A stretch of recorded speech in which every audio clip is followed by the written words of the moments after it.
And you have generously opened your exhibitions for us. So after the symposium, everyone is invited to see the exhibitions free of charge on this floor. So, well, okay. On behalf of Wienerberger, I would like to welcome you to the Brick Award 26 Architecture Symposium. Both all of you here at the MAC Museum and those of you watching on the live stream. My name is Veronica Heidelind, and I have the honor to be moderating this event. And before we get started, I have some practical information. For those of you that need a Wi-Fi, there is a free guest Wi-Fi here at the MAC. Just press MAC Visitor, and you'll be online. Very simple and very generous. If you need to use the bathroom, there's a bathroom just outside here to the left. If you share posts on social media, please do. Please use the hashtag, you maybe know it by now, BrickAward26. Today's program consists of 2 blocks. We're going to start off by listening to 2 of our 4 keynote speakers. They will be followed by a short Q&A, respectively. We'll have a microphone going around for the Q&As, and please use it so the online speakers will hear your questions without me having to repeat it back to them. At about 11:45, after the first 2 speakers, then we'll have a short break for coffee, about 30 minutes. The refreshments will be served just outside the doors, but also downstairs. So if there's a long line to the coffee machines out here, don't forget you can also go downstairs, where you'll also find some more restrooms. And the symposium will close at about 1:30, when there will be a light lunch served just out here. So, let's get started.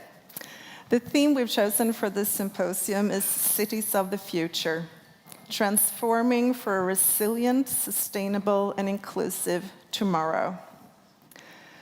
As you all know, the world is becoming increasingly urbanized. Today, more than half, 58% of the global population lives in urban areas. And by 2050, the UN projects that 7 out of 10 people, about 68% of humanity, will live in urban areas. And this, of course, has huge implications in a wide range of areas, such as food production, for example, but also for climate change, for public health, and for architecture. Because there is a duality to cities, isn't it? They are, on the one hand, hubs for opportunities, creativity, education, and innovations. And they have the capacity to affect significant systemic change, such as climate change mitigation and adaptation and circular economy. But at the same time, there are big drivers of climate change. Cities stands for 2/3 of global energy consumption and more than 70% of green gas emissions. And they also face increasing exposure to climate risk. And many cities today face an accelerated demand for affordable housing and a viable infrastructure. We are, in other words, in dire needs of finding new ways of building, planning, and thinking about our cities. We need new economic models that work for our just and livable societies for all. So for this year's Brick Award, Architecture Symposium, we have invited 4 architects from 4 different continents, who in their practices bring new, inspiring, and innovative perspectives, methods, and ideas on the future of architecture in the time of Anthropocene. And it's now my honor to invite our first speaker up to the floor, Mr. Matthew Urbanski. Give him an applause. And please, Matthew. And while I introduce Matthew, Daniel will help us get Matthew's presentation up on the screen. Matthew, you are a landscape architect and a partner of Michael van Valkenburg Associates, a New York-based landscape art firm that you've been with since 1989. You have planned and designed waterfronts, parks, college campuses, and gardens in North America and across the world. And you have a background in horticulture, and you received your Master of Landscape Architecture from Harvard University. And together with your father, you founded Red Hill Nursery, a specialty plant farm that grows hard-to-find species. And you were the lead designer on Brooklyn Bridge Park. And we're so excited to get to listen to your presentation on how you and your colleague transformed 85 acres of an abandoned industrial waterfront into a thriving park that attracts about 5 million visitors a year. Please. Thank you very much.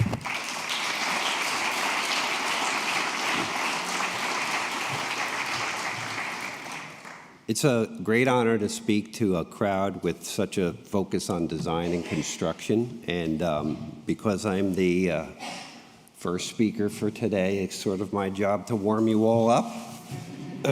So I'll try to do that. And I thought one way to do that with this type of audience would be to talk about the creative process. What were the ideas that helped us generate? There's many stories about Brooklyn Bridge Park, but we only have so much time. Although we do have a lot of slides, so I got to get going right now. Okay, so here we are in Vienna, and over there is New York City, and that's where Brooklyn Bridge Park is. It is 85 acres, 34 hectares, about 2.1 kilometers long, and it's named after the Brooklyn Bridge, which crosses over it, as also the Manhattan Bridge crosses over it.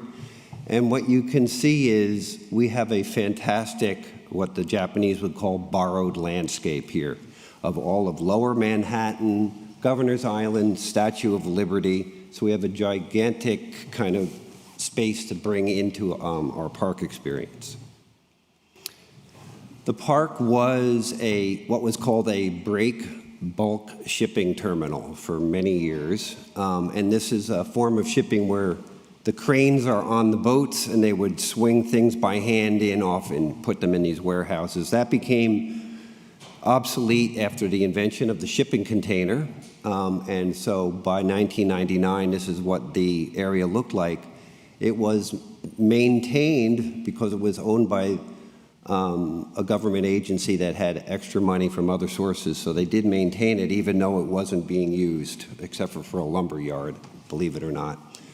So this is what we started with. It's a very simple site. Ecologically speaking, it was flat. It had piers that are pile supported. It had upland area, which is soil supported. And there is a escarpment of about 60 feet or, 20 meters, 18 meters high, and a highway, a freeway, expressway that goes by and kind of severs it off. And there's a few moments of connection. There you can see the bridges there. So there was a few things about the site that we thought were very intriguing as we started with it, and we didn't want to lose. There was some of the site was starting to fall apart, and there was this suggestion of a complexity of edge condition that is not typical in an urban environment. We wanted to explore that idea. There was a beautiful kind of organic performance where the planting here and in other places were starting to overtake the structure. And there's a kind of dynamism there that we thought became a kind of basis of the aesthetic of the park.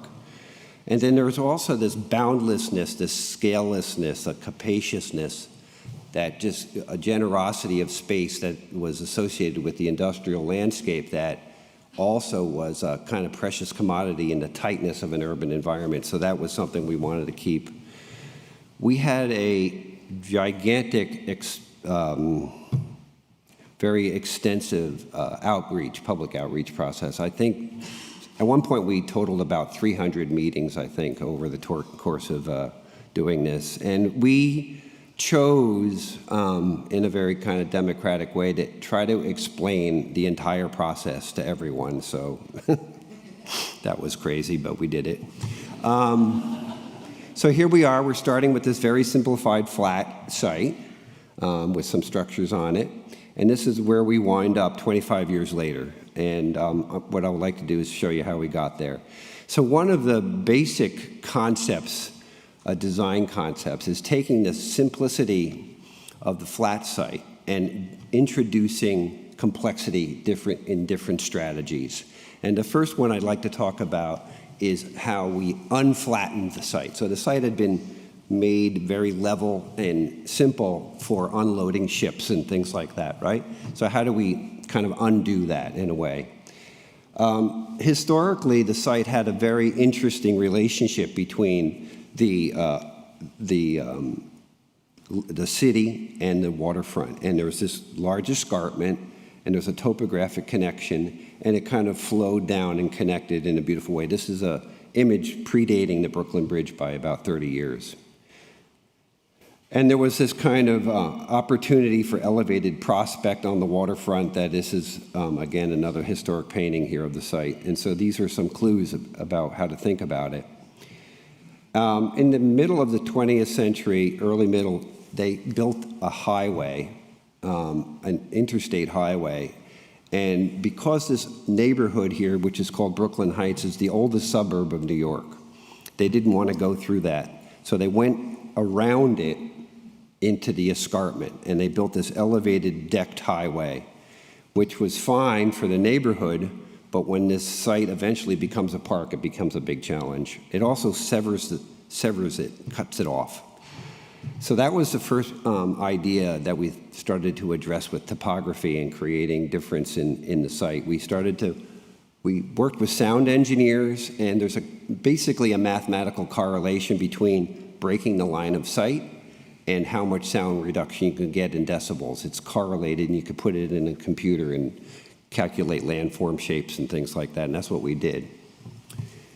And then we are very also low-tech, and we make models by hand in our shop, which sometimes is described as Santa's workshop. And clients love to come in and see things in process there. And so we're studying the forms in miniature. And then we also show these models. We use the same models that we use for study, we use to communicate with the public as well. And you can see the direct translation here.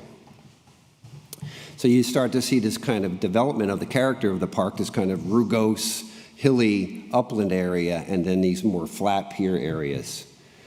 And this is a freshly constructed sound berm here. And there are moments where you can kind of get up and occupy on narrow pathways some of these elevated prospects. And then intermediate terraces have been created that are elevated from the original grade and are then shaped towards different specific views in different directions. And it's all about trying to create a lot of variety within actually not very much space. So these are different middle level terraces. The other big earthwork project was on this peninsula of land here, which we call Pier 1, but it's actually soil. It's held with a sheet pile wall. And it was a flat, about 9-acre site, and basically the construction of a 8-meter high, 9-meter high hill allowed for the differentiation of a single space into multiple spaces. So we get what we call the harbor view lawn, the bridge view lawn, the Vale, the waterfront promenade, the water gardens, and salt marsh. So they all come out of this single move of basically raising the middle of the site with this dramatic fill. So this is ascending now the Bridgeview lawn, and what you don't see here is the Statue of Liberty. because we think you could see it in a little while. We give you a little bit of anticipation. It opens out here on the Vale, and this is what I mean by the borrowed landscape, where we take full credit for that view now. On the leeward side, or the side protected from the wind, is this kind of more dense woodland, and it's laced with smaller scale paths and water gardens. And then on the harbor view lawn side, they set up a movie screen. Every Thursday night, they inflate this movie screen and have a movie there, but that is also focused on the Statue of Liberty as well. So that space there is sometimes very full. We did a lot of recycling of material. We were able, because of such a large city scale project, we had connections throughout different departments, and we got stone especially recycled from other projects that were being demolished or rebuilt. And this allowed us to kind of erect this hill using sometimes stone to assist in that. And it kind of lends this sort of mysterious kind of footprint onto the site, because you can't figure out why it looks old. But we call this the Granite Prospect, and that's the Brooklyn Bridge beyond. Sometimes that is also very full. You can see also there's a big focus on nighttime use in the park, it's beautiful to look at the kind of theatrical backdrop of the city, and then, it's always beautiful at night in the summer. So you get this kind of romantic view here from top of the Granite Prospect. Okay. So the other thing, the other place we added topography in a subtle way was on the piers, on Pier 3 here, the one in the foreground. And here we built a low-level relief using lightweight fill. You could see it's called geofoam. And that helped us create a space here that had a kind of green, open center with these pockets around the edges, and then this kind of programmed frame around the edges. And that becomes the kind of most kind of open, programmed, and mysterious space in the park. It's in the middle of the park. And it's almost surreal to be in this very rural, almost feeling environment, suspended over the river and then looking at Lower Manhattan. It's kind of unfair how cool it is, actually. And then there's programs that are sponsored by philanthropy that run things like yoga classes and things like that. There's something called the Brooklyn Bridge Park Conservancy, and they have a big ball every year, and they raise money and put on extra programs, kind of adding on to the function of the park. And then in that programmed frame around the edge, there's something we call the Discovery Garden, which is made out of found objects like this, and other little picnic areas and things like that. The other way that we went about trying to kind of increase the spatial and the ecological and experiential complexity is by thinking about the water's edge and the way the land and the structures interacted with the water, which is very simple in an urban environment normally, and so we wanted to complexify that. So that's the strategy here again. Here we're removing one of the piers and leaving the piles. So we started with a conditions report where we had marine divers go underwater and check on the condition of everything, and then that started to kind of inform what could be removed and what should be kept. Ultimately, the construction of the park was really about what do you keep and what do you change, because it's such a large-scale project, and the piers, for instance, would be worth hundreds of millions of dollars. So you'd have to think about what do you want to keep, what do you want to change, and how do you affect the most transformation that way. This is one of the diagrams that we showed the public. Like, we really did explain to them some of the challenges. So this was about the challenges and the opportunities of working on the pier structures versus on the land, and the costs associated with both. And how that then ultimately resulted in this diagram here, where the pier areas were thinner landscapes, lighter landscapes, flatter, more expansive, and things like sports and recreation could go on there. Whereas the upland areas were hillier, heavier, and a place where you could have longer-lived trees, hopefully trees that will live hundreds of years if we have if it works out well. So that starts to create this kind of dynamic between the two, kind of dialogue between the two parts of the landscape. So here I overlaid where the original bulkhead line was, the pink line there. And so that was a straight edge. And there were places where we carved in and created beaches, or we removed old shorelines. And then there were also places where we removed decks. So we wound up making some of the piers into islands that were connected by bridges. And when I explained this to the public, I said, and so we're going to make some of the piers into islands, because who doesn't love an island? And I had no opposition to that observation. And then there were inlets like this, and so this is one of the piers. Pier 2 is presented with this carved-in space like this, which we call the tidal pool. And so that creates this series of thresholds as you move through the park, and you get this sense of going from space to space, again, getting as much out of the space as we can. Here's a spot where the old shoreline was removed.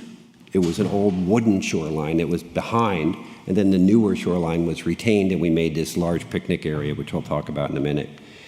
What this allowed for was a program of kayaking for public access, that you can go from space to space without going out into the active shipping channel, because the Coast Guard didn't want any people in kayaks out into the East River, which is also a very dangerous river. So we brought them in this little intercoastal waterway this way. Okay, another solution to shorelines in engineering, marine engineering, it's called riprap, where you pile up rocks like this. And this works very well because the water can move in and out of this, and it also uses gravity to stay in place. So this is a very long-lasting solution, but normally it's done in a boring way, and we wanted to try to think about how can we do something more creative with this. So we started to think about the sizes and the displacement and how it was placed within the design to create. This is our inverse spiral jetty, I guess you could call it, but this is what we call a tidal pool, and it's also a kayak launching area. So then we created other ramps and places for the people to be able to take these small craft into the river. And then the riprap is kind of pulled up onto the shore, and it becomes like a de facto guardrail here. And these upper stones are all placed by the landscape contractor instead of the marine engineering contractors, but all using the same material. It gets it to kind of flow together. So instead of having a fussy little metal railing here, which would kind of kill the whole capaciousness and scalelessness of the industrial landscape, we just used the stone and kind of carefully placed it along there. And then other places where it's kind of pulled up onto the landscape and becomes like a challenging walk for people. Other places it's pulled in to create inlets with beaches. Now beaches have beaches all over the world, but you don't have any beaches in downtown Brooklyn and Manhattan. So it's all about a kind of a surreal juxtaposition. Also, look at that bridge abutment, isn't it amazing? Again, I take full credit for that view. And then here's another beach here. This is one of the really popular places where people love to take wedding photographs. And we're going back now to the other end, and you could see the picnic peninsula and the beach in front here. So there's just little moments where you could kind of dip your toe in the water and get a sense. Remember that you're actually living in a city that's on the ocean.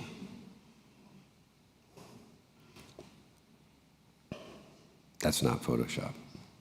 Okay, so, and then another way that we complexified the edge is by creating these tidal inlets. We kind of dug into the land and engineered the edges and then planted those areas in estuary grasses, Spartina species.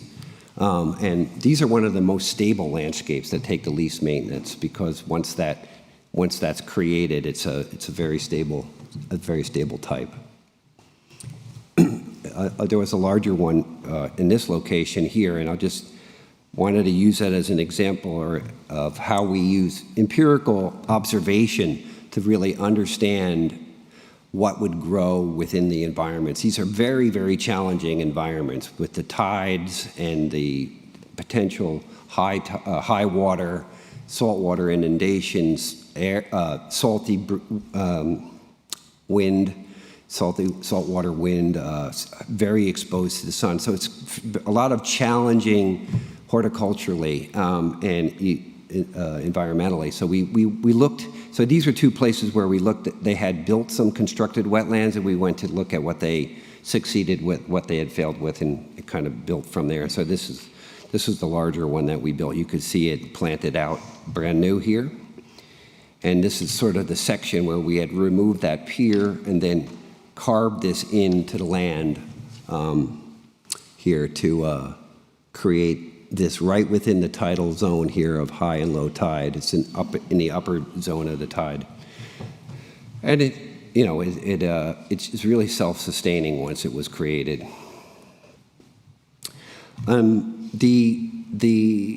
Another important aspect of planning the park was, because of the way the infrastructure cut off the connections to the waterfront, we had to think of the moments where the city met with the park.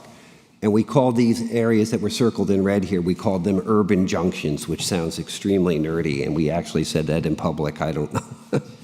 It's very funny, but they put up with it. Anyway, the first one I'll talk about is here at Atlantic Avenue. And then what we wanted to do with these areas was really focus the things that you would want at the entrance to a park at those moments, and then things that people would be more willing to go further away for or would benefit from the remoteness, they would go in between those junction moments. So this is Atlantic Avenue. It's this big avenue that goes all the way through Brooklyn, which is a city of itself. Brooklyn is a city of 2.5 million. And I knew we had made it when they renamed the bus line Brooklyn Bridge Park. So that I told the writer of Landscape Architecture magazine that, so he put it on the cover. And this is that entrance. As you come in, it's curving and rises subtly, and it kind of builds anticipation in this long, it's the longest stretch we have perpendicular to the shore. And surrounding it on both sides are what we call a play garden. And it's play integrated with different horticultural gardens. And this may sound like normal to you guys, but it wasn't in New York City.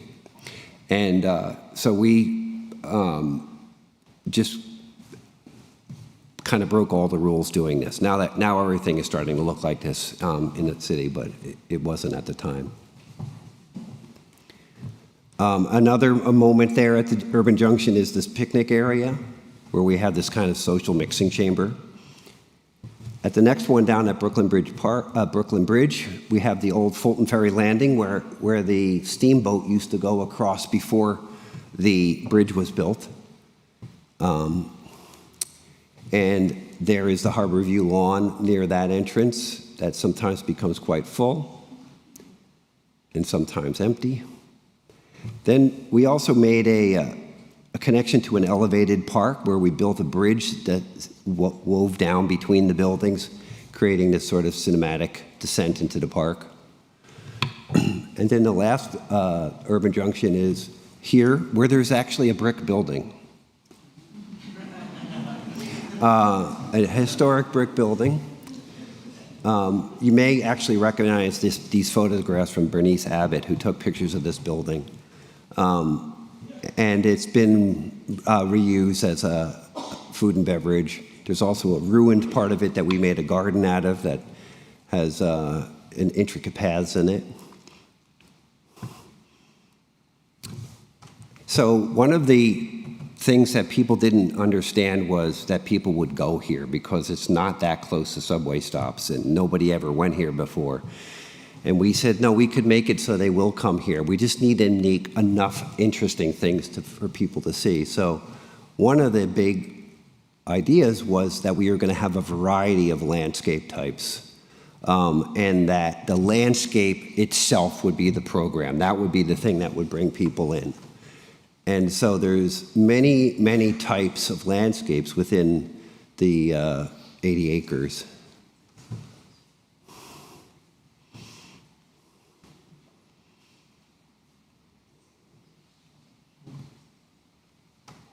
And then the other idea was that we would have a lot of different programs, especially programs for people that are normally ignored, like teenagers.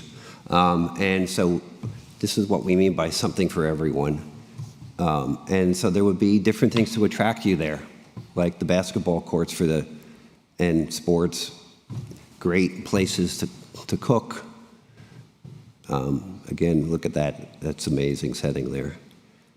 This is called handball. This is a New York sport where you just, one little ball.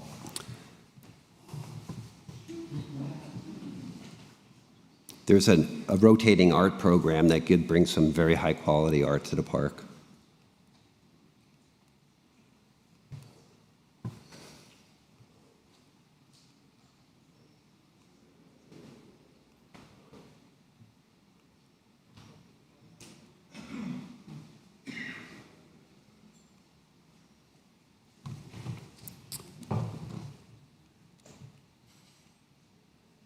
Too many slides, I know.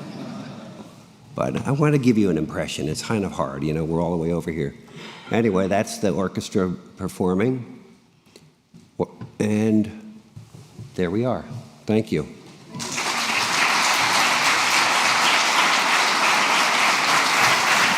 Please stay with us. Yeah.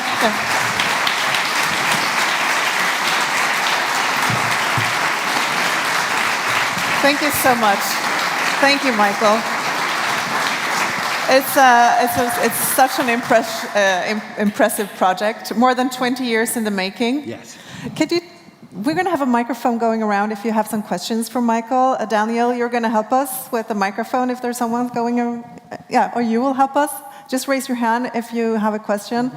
And while you're thinking about what you want to ask, Matthew, I'm just going to shoot right at you.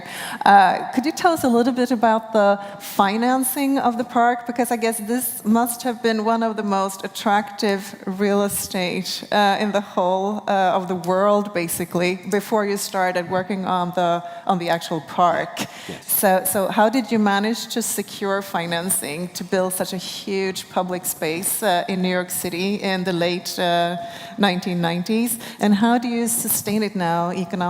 Okay. Yeah, that's like another 2-hour lecture, but I'm going to... well, if you can just keep it, give us an idea. I'll give you a quick overview. This land was owned by the Port Authority of New York and New Jersey. So they had maintained it for many years, and they had money to maintain it because they were taking in tolls from the airports and other things like that. They, in the late 80s, they thought they would monetize the public asset by developing it into a housing development. Yeah. And the Brooklyn Heights community said, we don't want you to do that. But this was the 1980s, and the parks were still seen as liabilities in New York at that point in time. They were coming around. Central Park was being restored, but so the community was able to get an agreement that if they could come up with a plan that the park could be financially self-sustaining in terms of maintenance, because the construction cost, no matter how high it is never the challenge. Mm-hmm. Really, the challenge is the maintenance over the years. Did you hear that, everyone? Very, very important. You can take that to all your everybody could kind of, Christmas once, everybody overspends once in a while, right? And so and also politicians love to go to ribbon cuttings. Yeah.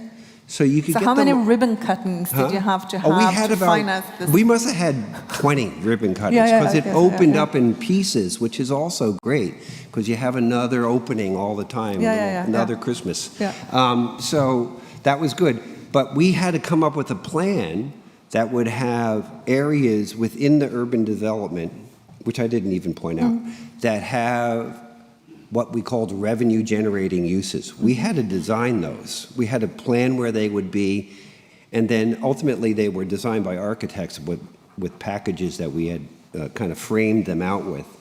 But they give what's called payments in lieu of taxes, pilot, and they pay for the operation of the park and the maintenance of the park in perpetuity, $18 million a year. $18 million a year? Yeah. The real estate that was actually developed. And what was it? Is it a hotel? Or there's a hotel, there are condos, there's one big condo tower. That the brick historic building is redeveloped.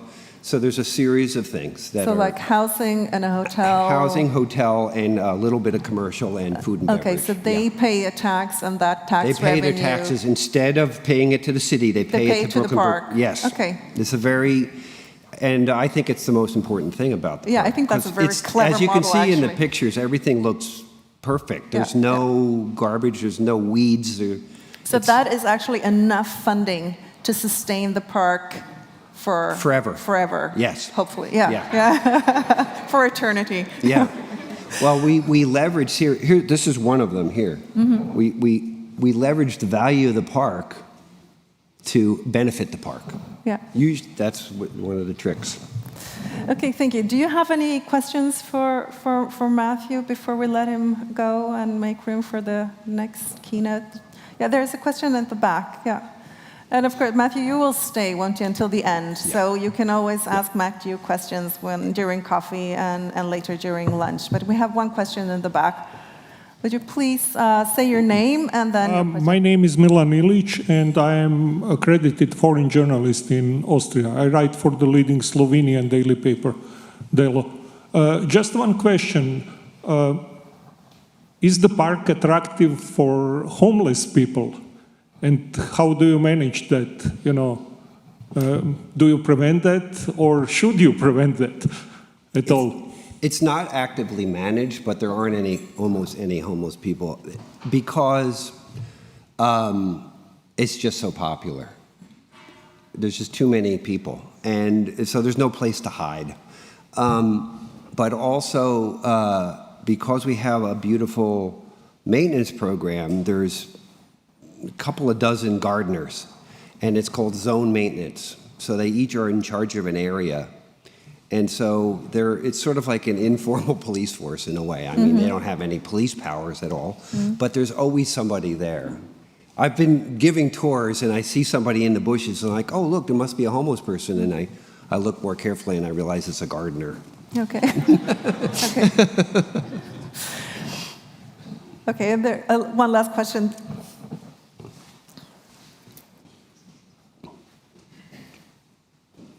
Can you raise your hand again so she will see it? Yeah, thank you, great. Hi. Hi. Jakob Wolters, architect. My question is, what role did ecology play, and how did you deal with the conflicts that would arise between the human use of the park and the ecological value? Like, for instance, light pollution. I think this slide kind of shows really nicely how there's really bright spots and dark spots. Well, the fundamental creation of the park is driven by trying to make a variety of ecological conditions. We had a very simplified ecological condition that we began with, and by shaping and inviting water in and raising and lowering and all those kinds of things, we kind of tried to create as many different types of ecological niches as possible. Yeah, people want to use every square inch of the park. So there's many techniques, which I could tell you about if you want to know, that you can use to kind of preserve the integrity, but allow people to use a lot of it. A lot of it involves fencing. Okay, thank you so much, Matthew. Yes. Yeah.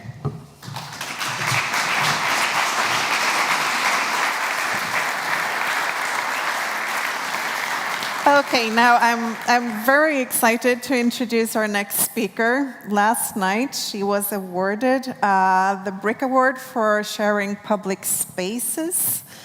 She has a unique way, I think, to relate and speak about building. And I quote her here. She talks about buildings not as objects, but as a process of knowledge making through matter and living extensions of local history, which I find really, really beautiful. I think her way of perceiving architecture and buildings has the potential to open up new ways of understanding the built environment for all of us. So, Engin Ha, welcome up on stage. Daniel will help you. Fast. You are an architect, a researcher, and an educator based in Vietnam. You are a founder of ARB Architects and co-founder of Material Matters Research Lab. And in 2024, you received the Moira Gemmill Prize for, and I quote here, your ability to identify what is often unseen and to work with projects that are not yet projects. The title of your presentation is Situated Serenity, and welcome Ha with a round of applause.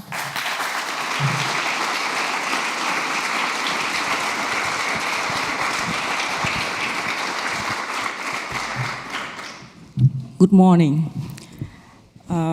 It's very honored to be here and give a little share of my work. Now we will travel from New York to Vietnam. So from very bright side of the world to the dark side of the world. Because now in Vietnam we are in the evening. My practice or our practice called Situated Serenity.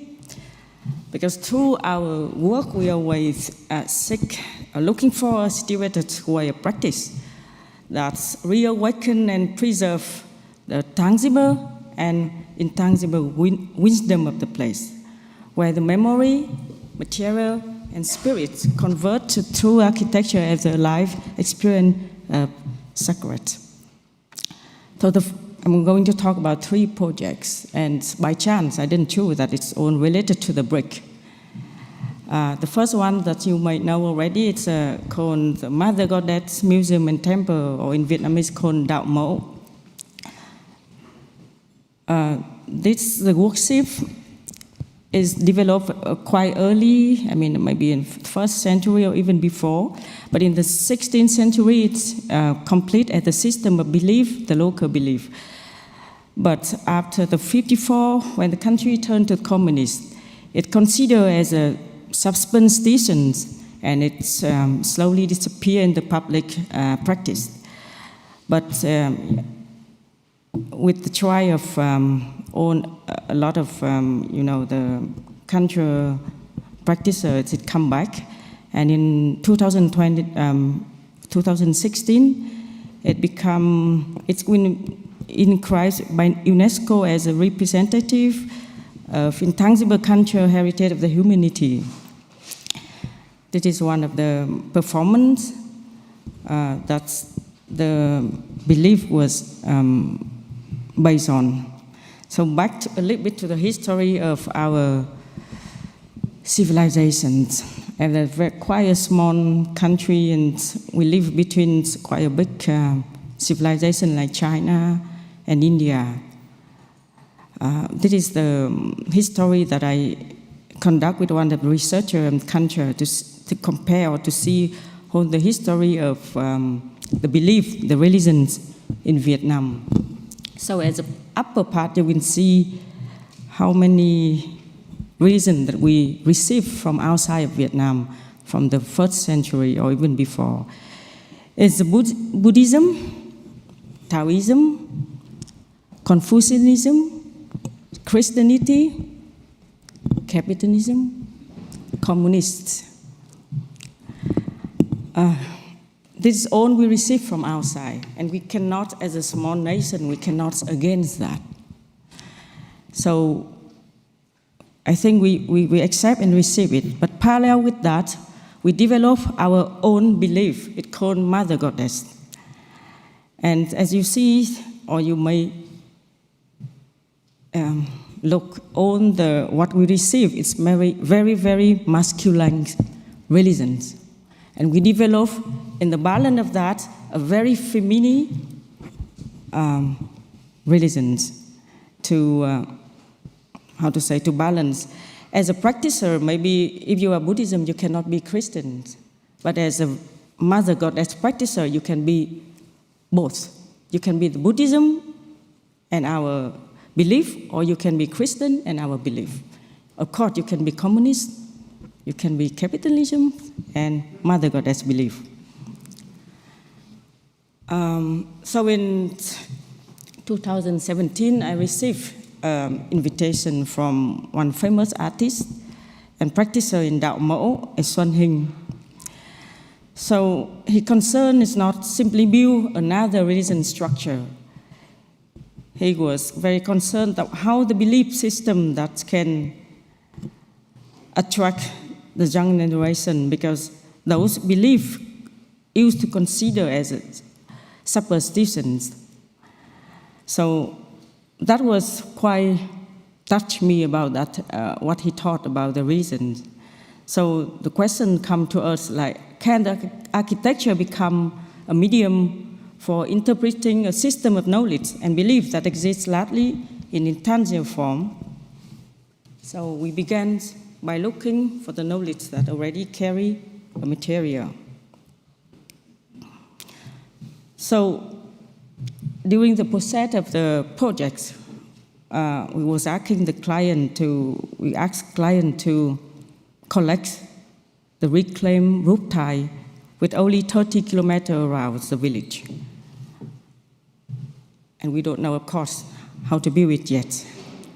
So this map showing the chase of how we collect the material, but the blue dots to see a surrounding of the area, it's already, the brick kiln village that have the traditional Purdue brick. This is how it looked like.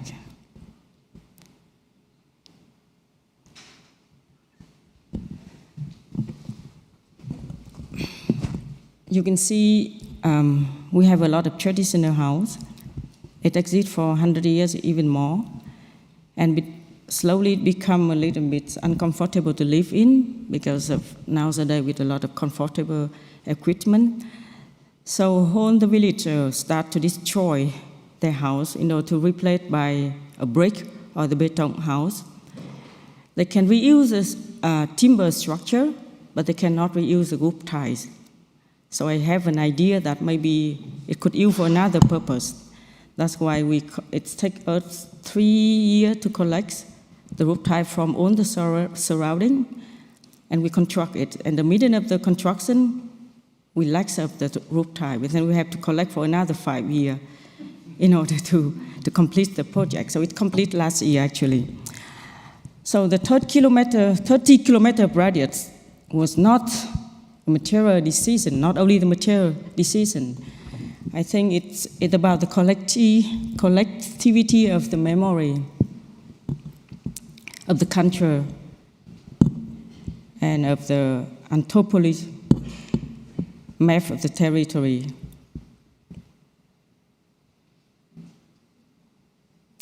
So there's only one of the roof tile. One is round and one is quite straight, and we use only 3 ways of, as in the corner you see, there's only three ways of using the roof tile.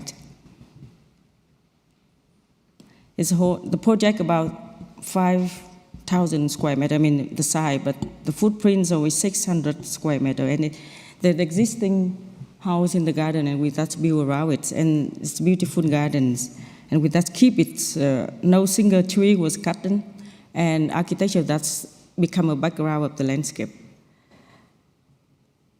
Here's some image of the project.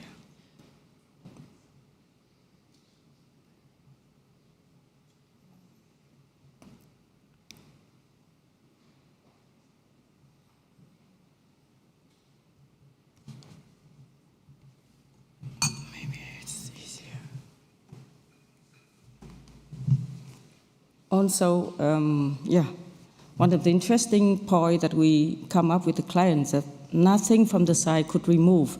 So in the end, we have a little bit on the brokens of the roof tiles, and we also reuse it as a piece of landscape for the garden.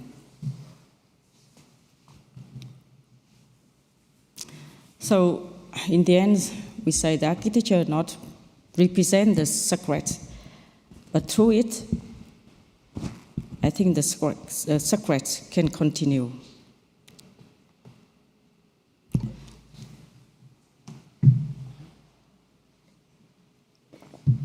Now it comes to the second story. It's also about the brick.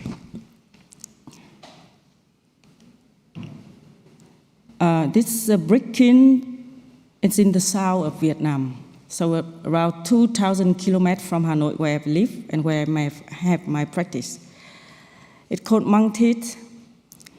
So, in about 15 years ago, I had chance to visit the village.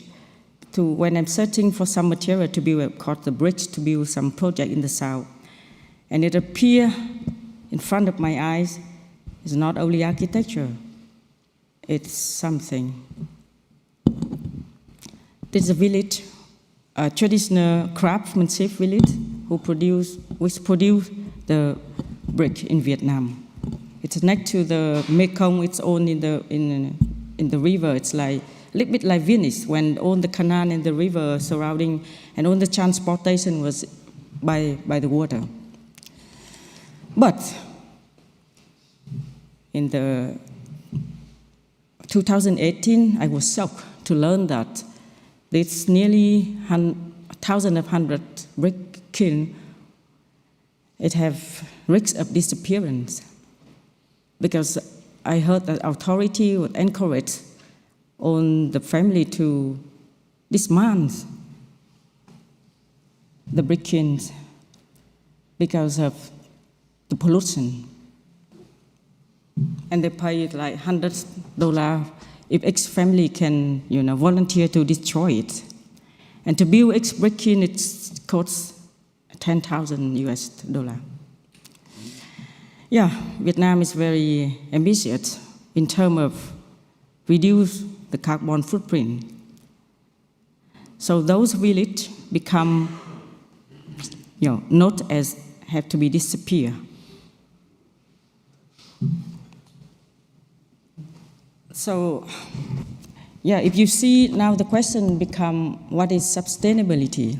When we really think that we have to reduce the carbon footprint, we will destroy.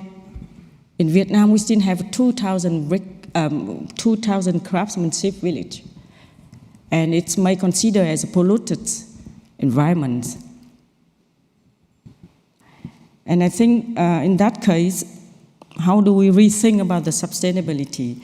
And of course, I was shocked, and so I immediately get in contact with a group of friends in many different professionals, and we try to, we fly there very often, like almost every 2 months, to talk with the community, and we talk with the authority, how to rethink about the sustainable, how to not to destroy all the heritage that we have in terms of reduce the carbon footprints.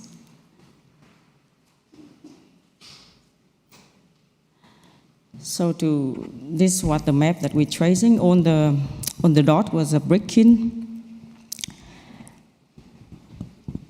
That's how the village looked like from the bird view. And after 5 years, continuity, communication, persuade, and discuss.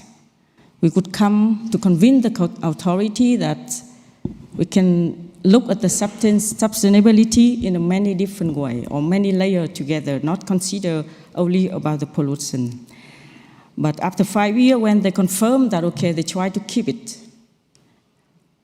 it have only 800 brick kiln left from 1,500. And one of the duty we have to do is, the government they already say it have to destroy the community, and no one to talk to the community, and no one to say revert thing. So how do we do that? So we have an idea to the authority that, okay, you don't have to say two words, you don't say the opposite. You can say, okay, any family destroy a brick kiln, they can receive $100, but any family who keep it, they can receive $500. And in the end, we can keep $800 now. But still, it's breathe, but waiting to fade. So we continue our research. Parallel with my practice, I have a lab research. So we have the support from Graham Foundation from American to continue our research last year. And we go look deeper on the history of the village kiln. So it was bring by the Chinese at first, and then it was conducted and constructed by the Vietnamese and by the Khmer. So it's on this is one of some of them was repairing. So during the process of burning the brick, they have to repair a lot of time. It's on this knowledge was, our research was also archiving on this indigenous knowledge of how to make the brick, how to repair everything. So it's all burned by rice husk. It was the leftover product from agriculture in Mekong Delta. And brick kiln was continuity to burn for 21 days, non-stop.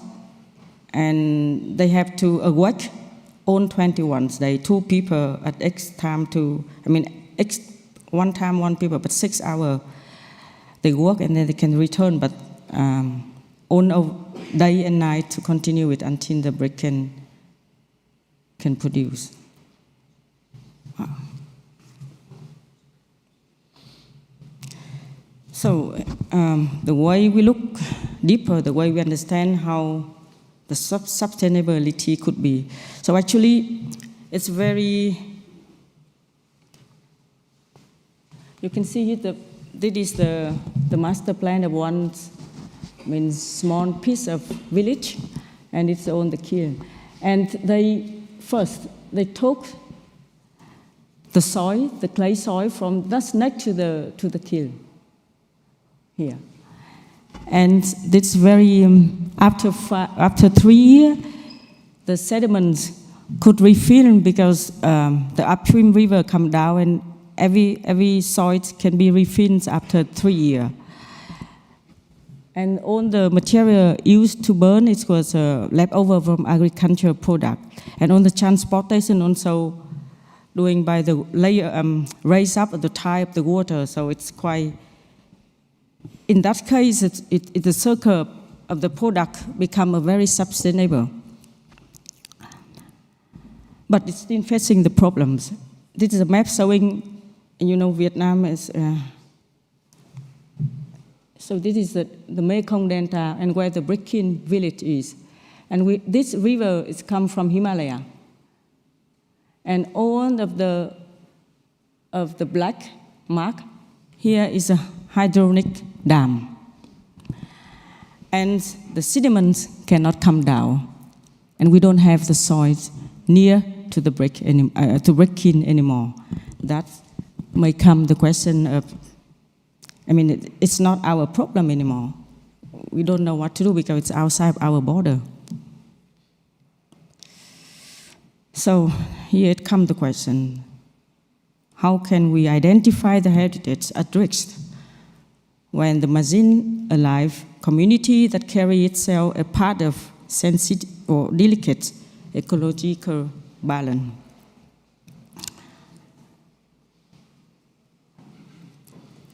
So one of our duty or goal is trying to bring this question to the community. Not many people in Vietnam know about this village, especially people from the north. So we do a field trip, we do a master class or panel discussion. We bring the worker from the village to the University of Architecture to discuss here, and we do a field trip. And also we archive like how to measure and how to really, archiving on the drawing and on the traditional knowledge from the craftsmanship. And we do a small exhibition in the university. And it's still exhibition happening now in Hanoi. So we decided to bring a brick kiln from the village to a contemporary art exhibition space, and how to squeeze, a brick kiln about 14 meter high and 10 meter radius, how to bring it into the 60 square meter of the exhibition space with the height only less than 4 meter.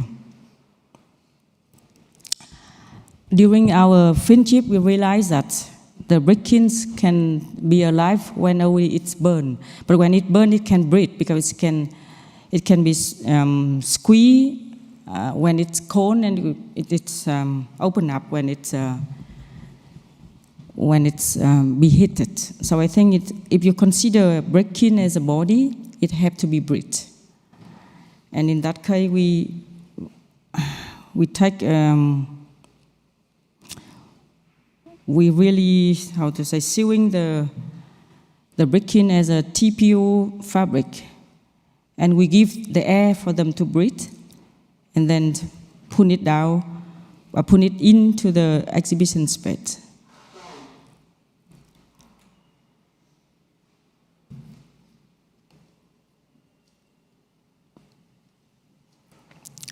So the idea of the exhibition, that's to be aware for the community how the fragile of the heritage and sustainable could be.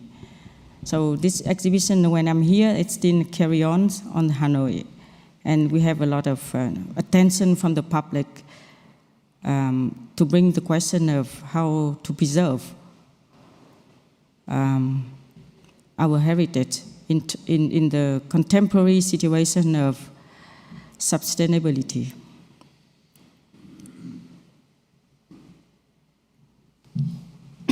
It's the third project, and also the last one. Vietnam have 54 minority, and Mueang is one of the minority stay next to us. I mean, next to the king, to the majority. And this project was carried on by the support from Experimental Foundation in Berlin.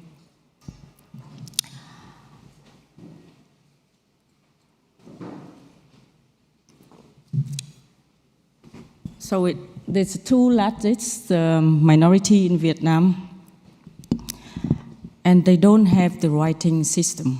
They have only spoken language. And this book we found in the library, written by majority people.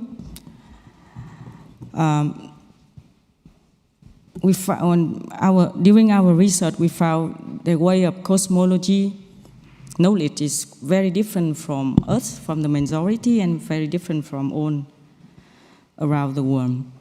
But it disappears because they don't have the language, a spoken writing language, so they cannot write down. And also, in terms of the political movement, all the knowledge disappear in the elite class, and it now hang in hand only of the shaman. All the knowledge and how to read the time, how to read cosmology is only in the hand of the shaman of the community. And they're also facing another problem of the hydronic system. This area, the first of the hydropower development in Vietnam. So they have to move up at least 2 or 3 times. So we'll see what happened to them.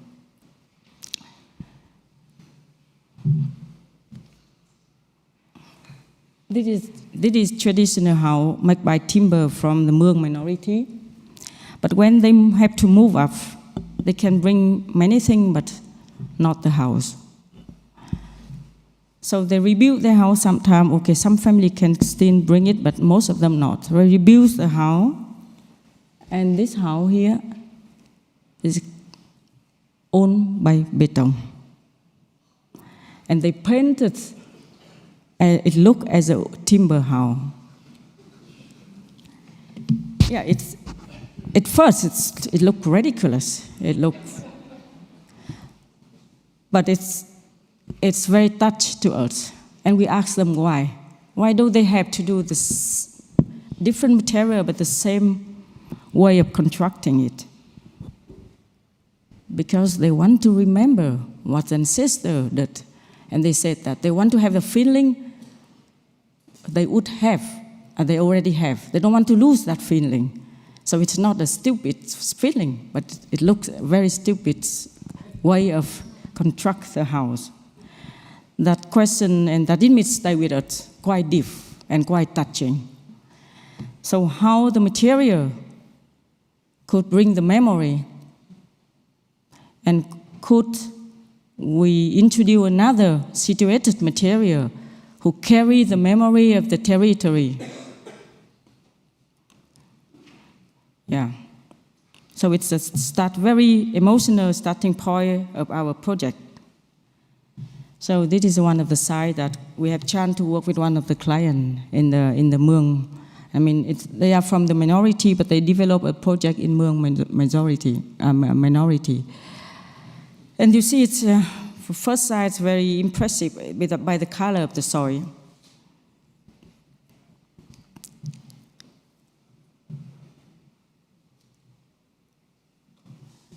And this kind of soil is all over the community, all over where they live. So we think about the earthen block as a material. And the main question is, can an earthen block remember? And what they could remember, I don't know. So during our research, we have a lot of,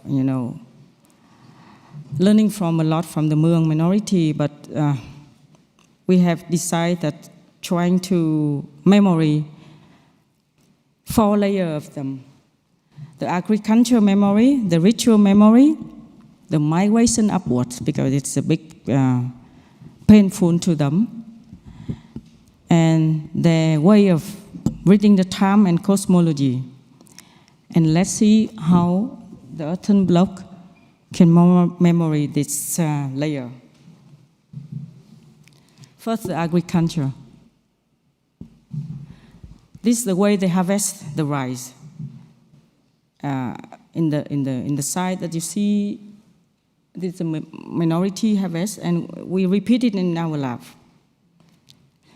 And this is the tool that they harvest the rice. You couldn't see it because it's quite small in their hand, but to visit every family, we see the different tool. I mean, it's the same tool to harvest, but every people, every person or every family, every person have a different size and shape of the tool.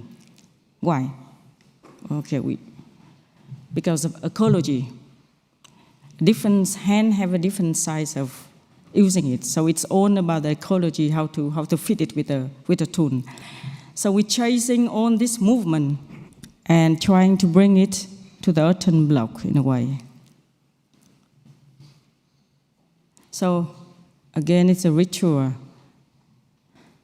It is the saman, a ritual, and we repeat it also in our lab, how the movement is very impressed us. And we also chasing on the movement of the ritual.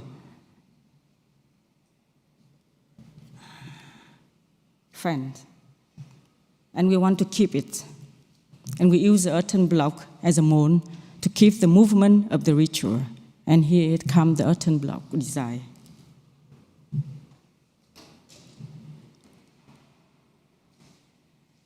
Okay, now the time cosmology. Come back here. So the way of reading the time of Mueang minority, they're based on the moon, the earth, and the bladder. We call dot star, I mean this star. I don't know. So when we mostly based on the sun, the moon, and the earth, they based on the very far star, a group of stars called bladder. So this is the way they start the calendar. And during this research, we find out the cosmology is very different from all the rest of the world. So we proposed to the client that we should build a time tower for the community because nobody can read their time, only the shaman. No people in the community can read the time.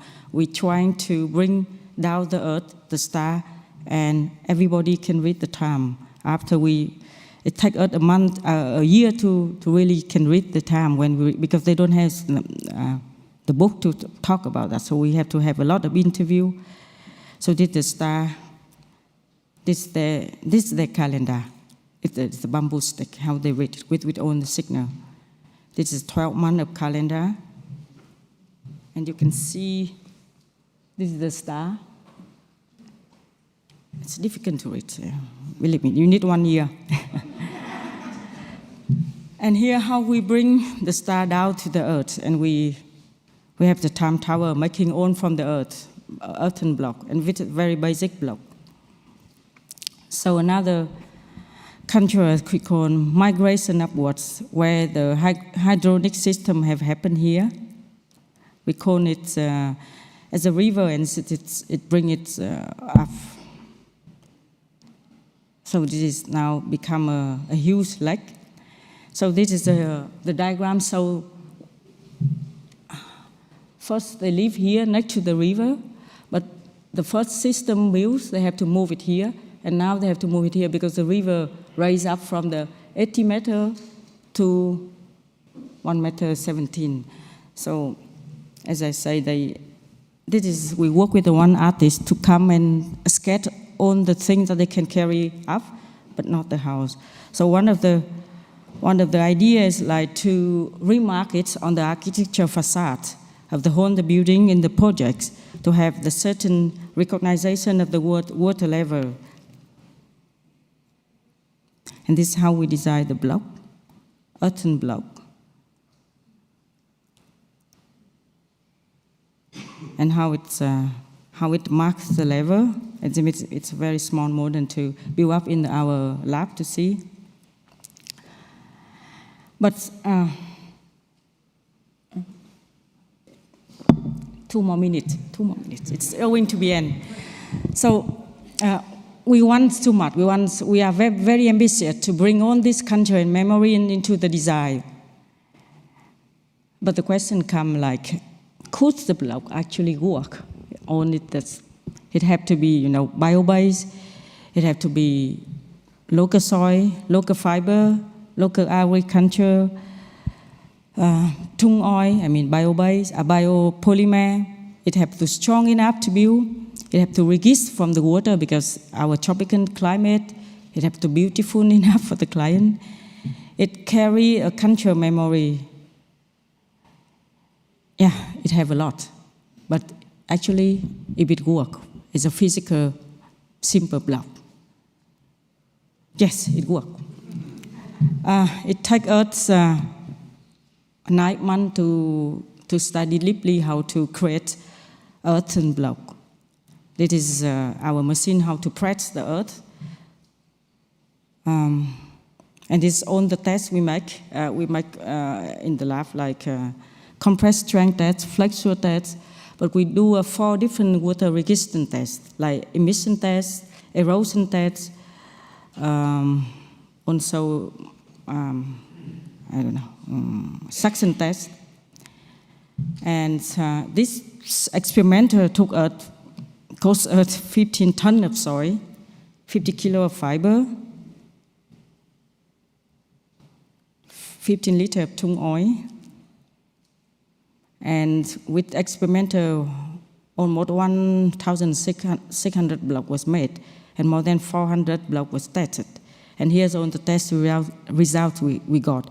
We can go up to almost 6 MPa. And for you comparison to say, the cook brick can reach the 7.5 MPa, and the beton could reach the 8.5 MPa. And with only the earth, with the fiber, and a little bit of biopolymer, we can reach to 6 MPa, because an expert in Berlin says it's incredible what we can reach in 9 months of study. And we just have that presentation 2 days ago in Berlin. So this is how to transform from the very standard block to the design block. This is the way we design the mall, because the mall have to be transformed from the standard block to the design block that contain or archive all our memory that we wish. So this is the mall that we design.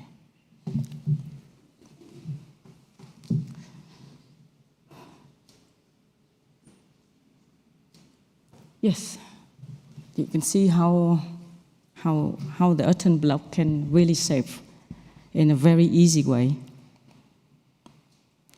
And we want to try with also one-to-one model in our lab also.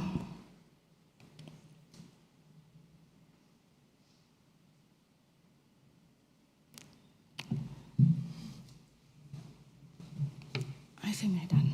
Okay, thank you so much.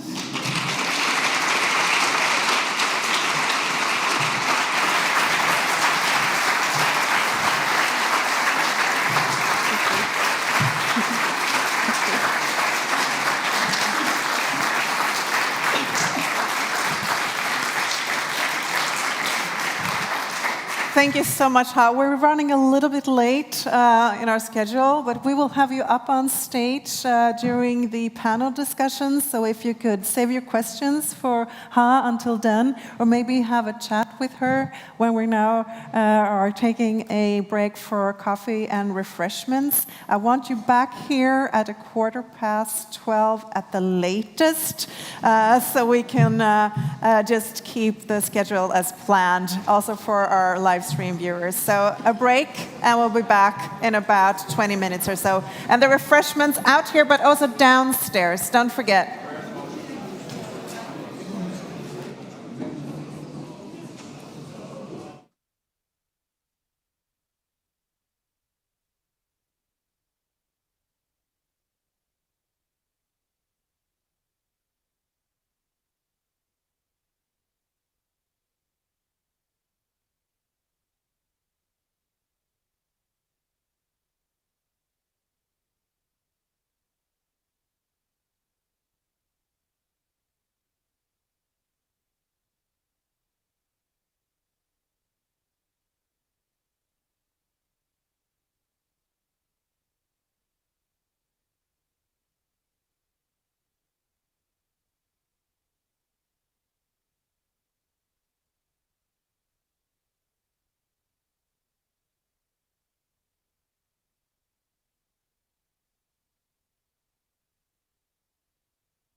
From here?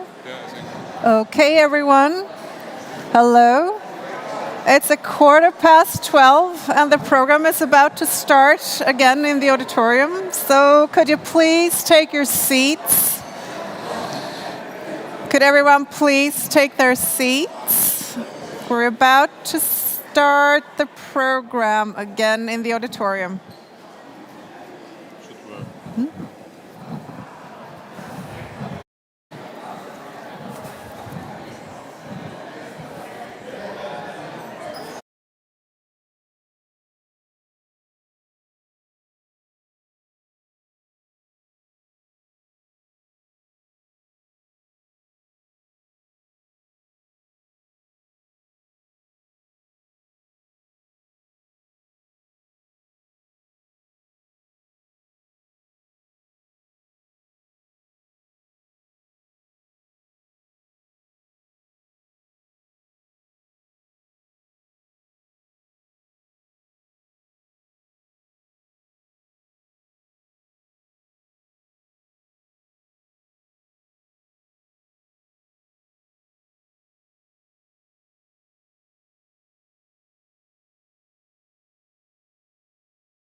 I'll tell him at the end.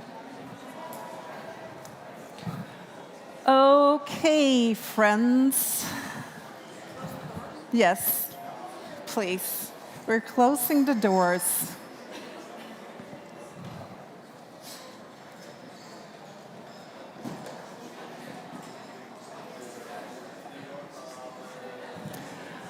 We're about to start again. With a little respect to our live stream viewers, it would be nice if we could get started on time, well, approximately on time by now. So please, take your seats.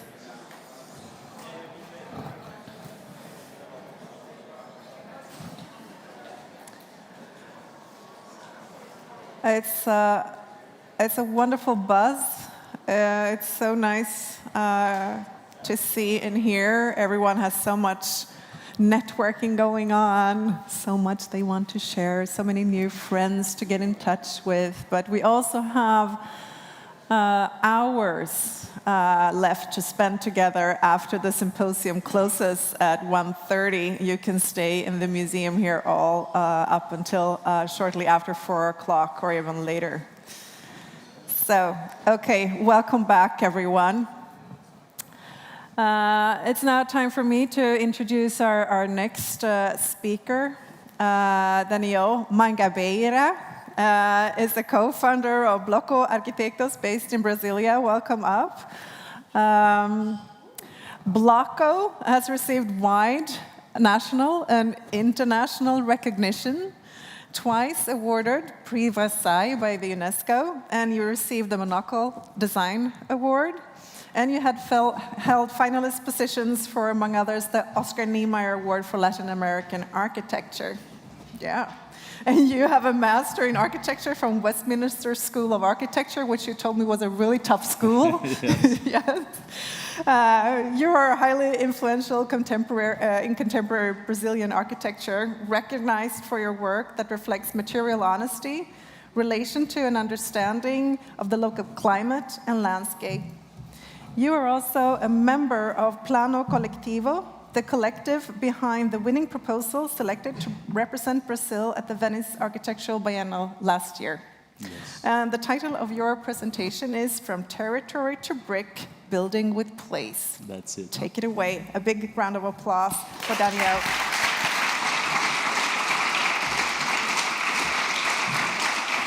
Well, thank you, Veronica. I'd like to say many thanks to Wienerberger Group for this prestigious award and Symposium as well. It's a pleasure to be back in Vienna 2 years on. I came here 2 years ago, and I was there.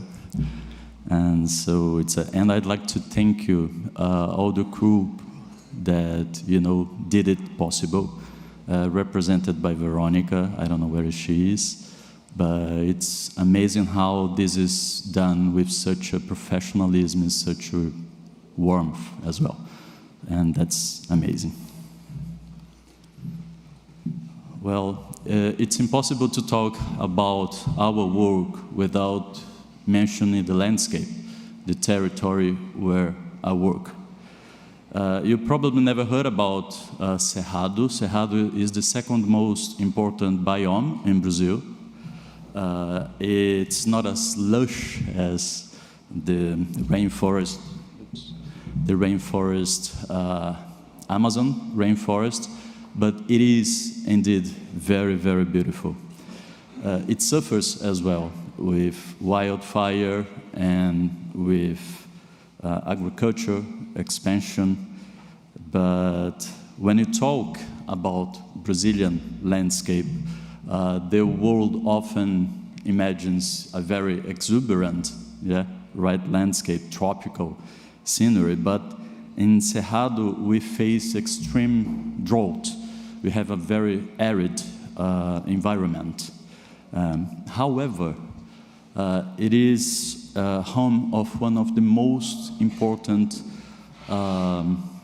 phenomena to distribution of water in our country.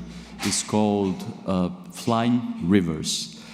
The flying rivers, they capture the moisture coming from the Atlantic Ocean, together with the moisture in the evaporation of Amazon forest, and send those moistures through the clouds to the center of Brazil. That's why it's called flying rivers.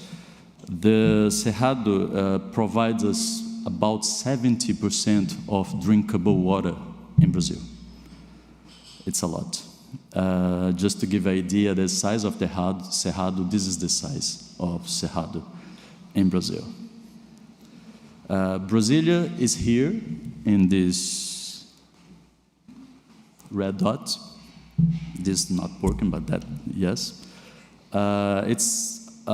It was an important, of course, project for our history, but unfortunately, nobody knew that Cerrado was that important for us at that time. And then the project totally devastated the Cerrado to create Brasilia. With its inauguration came the prejudice of the city, which that persists up to today. So we have in mind, and this is a film with Jean-Paul Belmondo, this kind of empty scenery. It's in a way sticked in our mind, almost surreal, the monumental axis empty.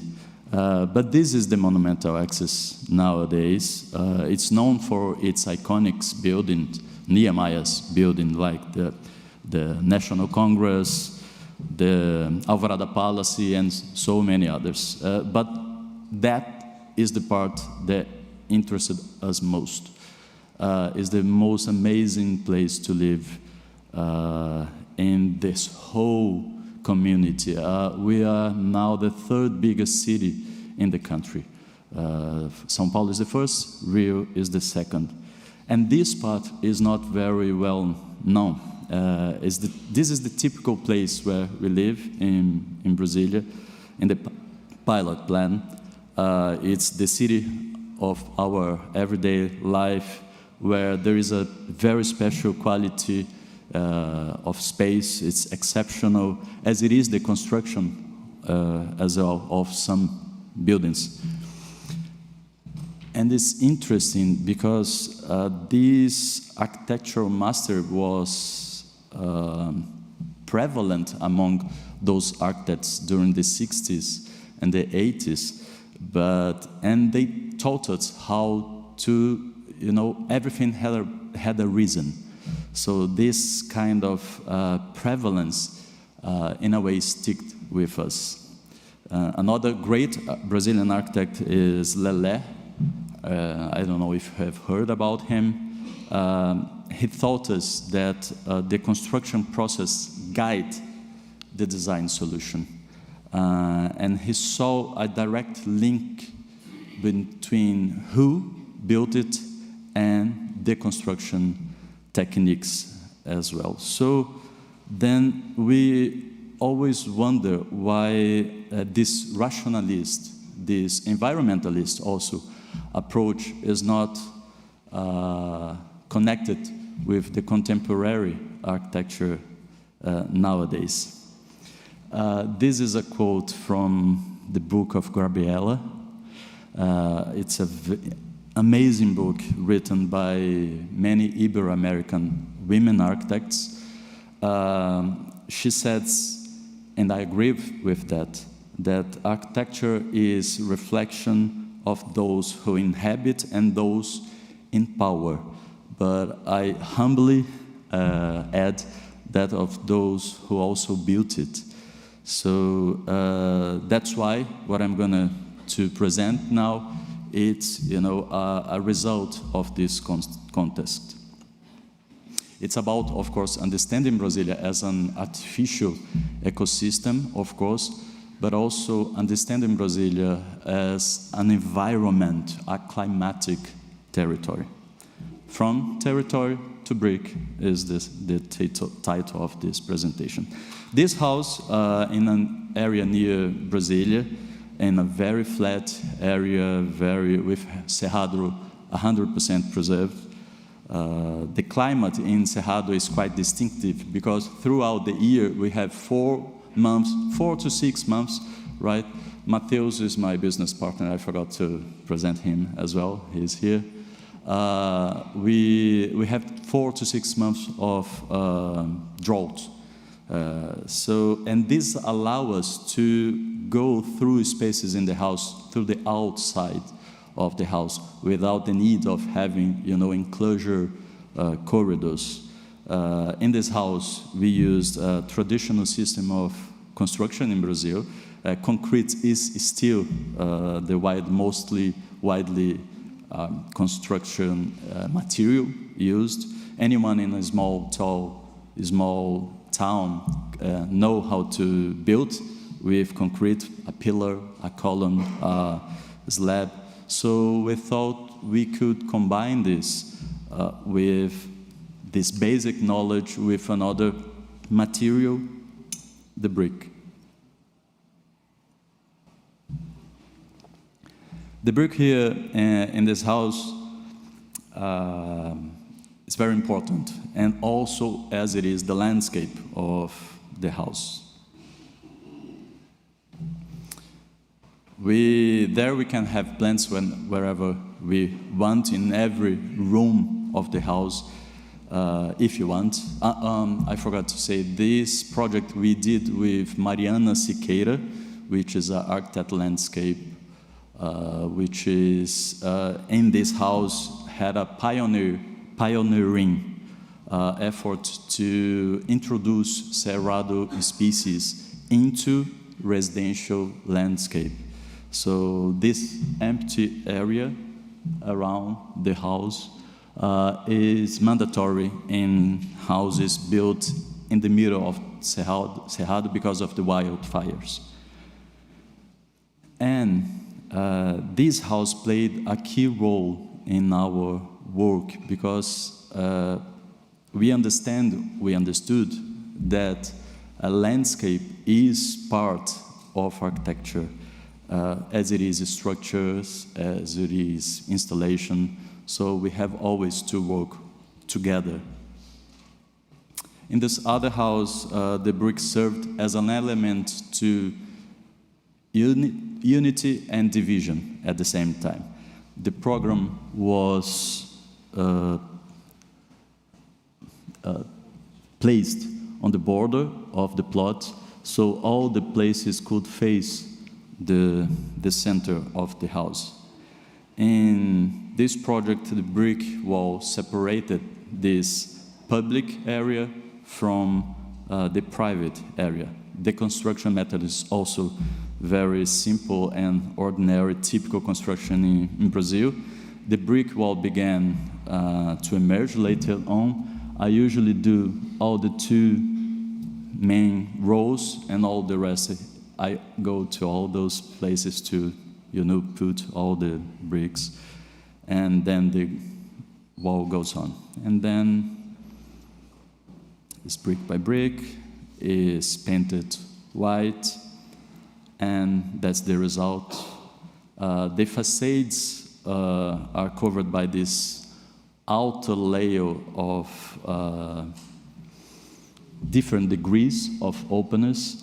This is to provide ventilation, natural ventilation, to protect the interior of the sun as well, and also to provide privacy when needed. For example, there is the service area, kitchen, and all this stuff. And there is a part of the kitchen where the family eats, and whatever.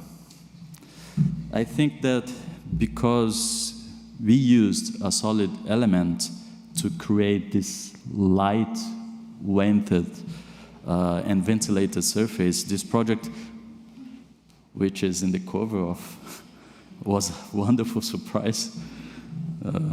Thank you very much for that. Began to spark out our interest in surfaces, in layers of transparency and opacity as well. And this led us to other projects designed for a family with 4 children. The twin houses there and the support model, those 3 buildings were only made. The other one was not. Working in Cerrado demands some kind of attention to deal with the limits of the biome, of the climate. In a way, imposes some kind of decisions. Perhaps, maybe because of this, we learn much more in the construction sites than in the drawings. It's because it is in the construction site where, the drawing find barriers, and this is very common in Brazil, and also where architecture loses some kind of certainty, some kind of, power in a way.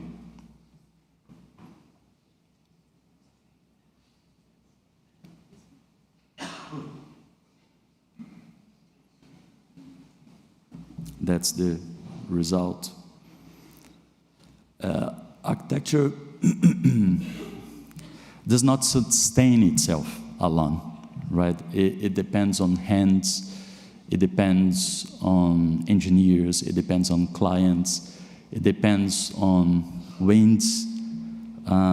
Here, for example, the prevailing winds are east, and so we prioritize this openness. It's a very soft and open to minimize the need of air conditioning, and the west, the other part of the other side of the facade, needs shade, so to protect the rooms inside of those places. This is the supporting building with offices, library, family kitchen, and there is also a rooftop, semi-covered viewpoint to the lake. Also back into transparency. It's funny because in this building, the transparency created by the gaps between the bricks is most evident at night, when boundaries between inside and outside begin to blur in a way.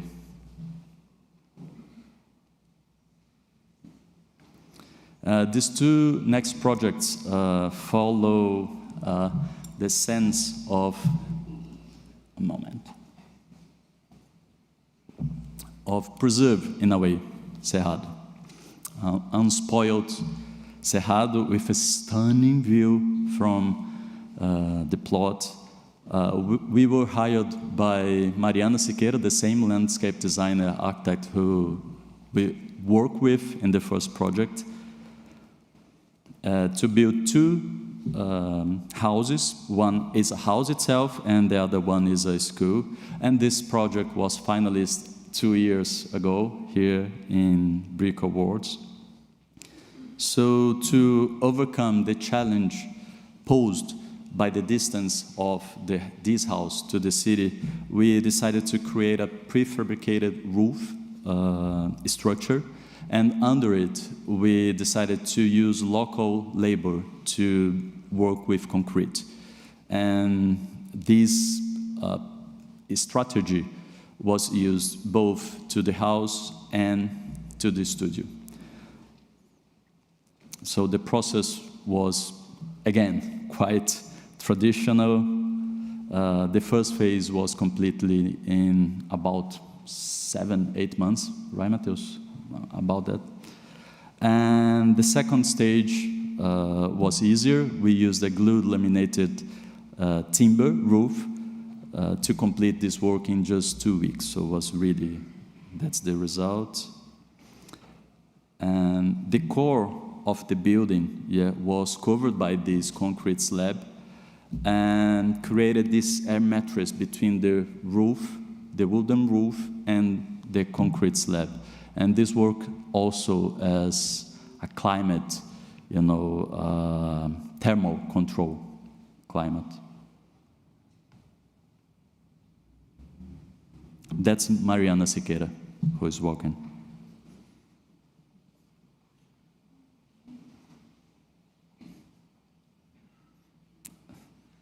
That's the house, the main building. And this is the smaller building intended to be used as a school and as a studio.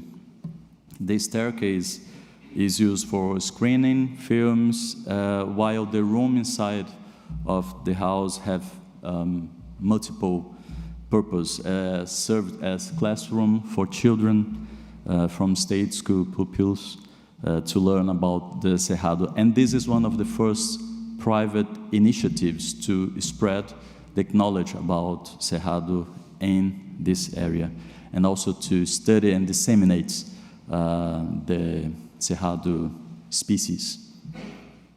Also, with the aim of protecting the Cerrado, this couple bought a plot of land of 2,660,000 square meters near a countryside in Brazil.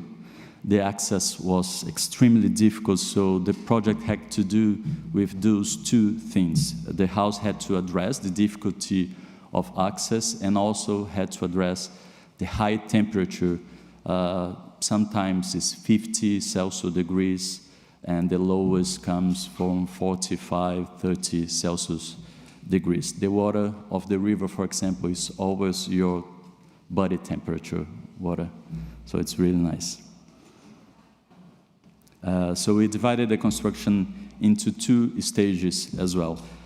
Firstly, we decided to create this prefabricated roof, semi-industrialized roof, for provide shade for the workers into the second phase that was built all the walls with adobe. All the walls around in the surface, exteriors of the house were built with adobe, with material crafted in the spot. I tried to do this and I failed totally. It was really a mess. So the foundation was built. Right after that, the structure of the roof began. In this way, as I said, the workers could build those walls in the shade. That was a small gesture, I think, for them, but was very important to create a very nice atmosphere in, building the house. This is the view where the house was built. The dimensions the dimensions and angles of the roof tiles were determined so that all the pieces wouldn't need to be cut during the transport. Everything was set in the plot without need to cut or to process. Up here, we have this, there is no glass here, it's just net for insects, so we have to have all the time circular, constant ventilation. So when working in those remote areas, we understand that technology is not necessarily a synonym of industrial sophistication. The intelligence here lies on combining maybe some kind of contemporary systems with local labor. So that house, we try to do this. In Brazil, we used to say that a good architecture relies on having a good hat and a good pair of foot, so boots. So this is what we try to do in this house. This is the last project. Am I on time? Almost. Okay, sorry. So the landscaping was also done by Mariana Siqueira, and the house rests only on those 12 columns. Oops. 12 columns. And this superstructure, in fact, was raised up from the ground for landscaping go in through the house. But the importance of the structure here is not that important. What is important here is the brick. And as you can see, the color of the brick is the same color, and there is also no Photoshop here. It is a windowless house, and that was very funny when we presented this to the clients, because the walls act as a window. And that was only possible because of the bricks, right? The brick acts as a climate filter. The project is organized in this central courtyard, and this 45 inclination throughout the north gives all the time shade inside of the house. There is no straight sun.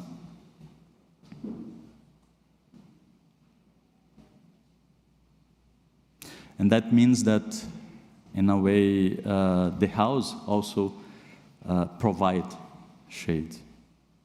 The brick provides shade.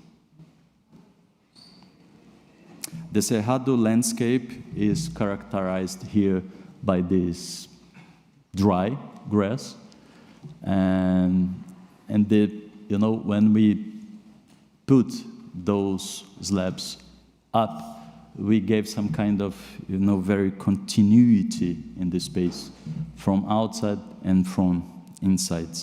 So what we have learned of all these projects is that we need to start the project with climate. This house is a direct result of the climate. The Cerrado and the analysis of this context. In Cerrado, vegetation cannot be only participate, but has to be integrated with environment as an environmental structure. And this house brick also act as, well, where is here? Act as that transparency, that opacity that we were interested about, and act also as a natural ventilation, act as an ecological system all at once. And it's important, of course, that we develop new materials, but now we have used bricks ever since for thousands of years. So we can find new applications for this material. When we began to work in the Cerrado, we realized that many architectural decisions could not be based solely on the and it's funny because the debate on sustainability needs to, go beyond the concept of technological or energy efficiency, because before any equipment, any stamp, any what's it called, certification, yes, there is a more fundamental matter to us, that is the ability to foster architecture with having a harmonious relationship between people, environment, and territory. Obrigado, Bolsi, and thank you.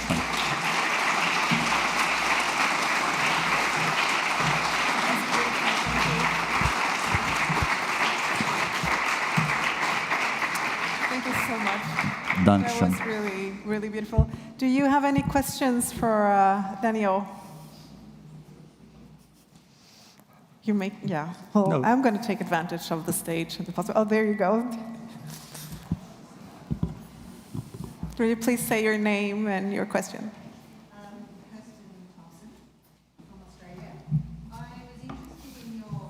I think the microphone is not working. No. I don't. Sorry. No, it's better because of the live stream audience. They can't hear you, so we'll have the sound technician help you. Yeah, there you go. Thank you. Kirsten Thompson from Australia. So you said that on site, architecture is less certain, less powerful, or something like that, compared with the drawings. Yes, compared with the drawings. I wondered if that changed how you approach drawings, your relationship to site. All the time. Yeah. Because in a way, we learn how to use the material on site, inside. And we always begins with material, with place, and then with material. So there is this lack, at least in our school, there is this lack of communication between how to design and how to make it possible. And I think the construction site gives us all, not all, but most of those answers. So do you do less drawings, do you think? No, or more? no, we design a lot. Okay.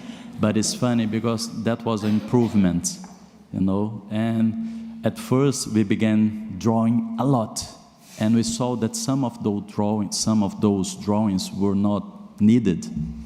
So we have to focus on what is important, and the construction site gave us those answers. So we used to have, hundreds of pages of detailing, and now we have 100 less 10. Okay. But anyway, I'm making jokes, but it is important. I'm not saying that drawing is not important. As you've seen, we have a lot of drawings, but I'm saying that I'm enforcing the thinking, the movement of to have architects in the construction site. And at least in my reality in Brazil, we are a part of that connection many times. So, and I think this also connects us with something very important that is with the labor, those who built it. Because sometimes we don't think about them. We just, build, okay, give this giant piece of stone in my bathroom and put it. So to humanize our profession, we need to be in touch with those people and all this chain, not only, the owner or the construction. That's it. That's why I'm talking about drawings and construction.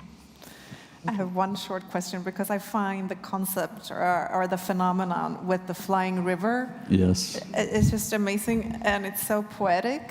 It's like a circular system from the Amazon to the Yes. Cerrado. Cerrado. Cerrado. And you said in the beginning that when Brasilia was founded, no one actually knew how the city affected the flying river system.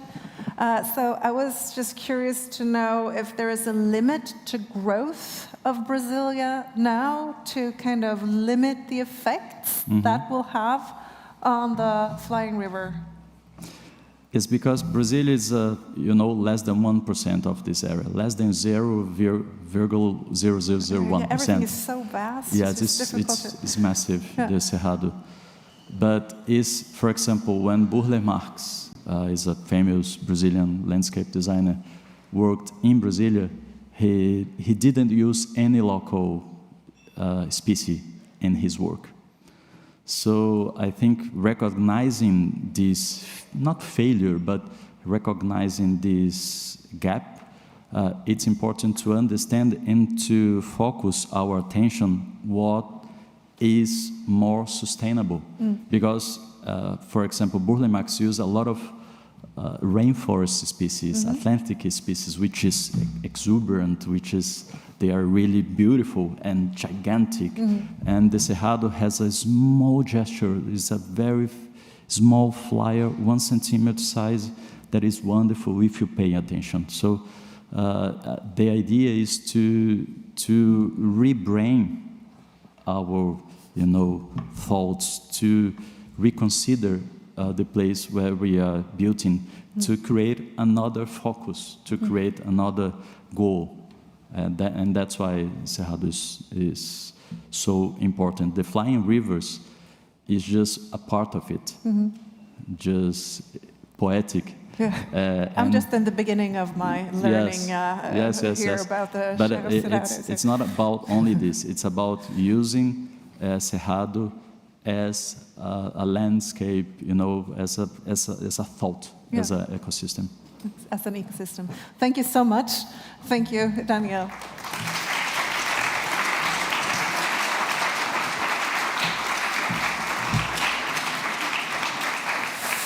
Okay, then last but definitely not least, it's my honor to introduce Jeanne Autron-Edor. Is that correct? Edor? Yes. You just it's almost a week ago now, right? That you became they announced that you were the winner of the Europe 40 Under 40 Architect and Design Award. Big congratulations.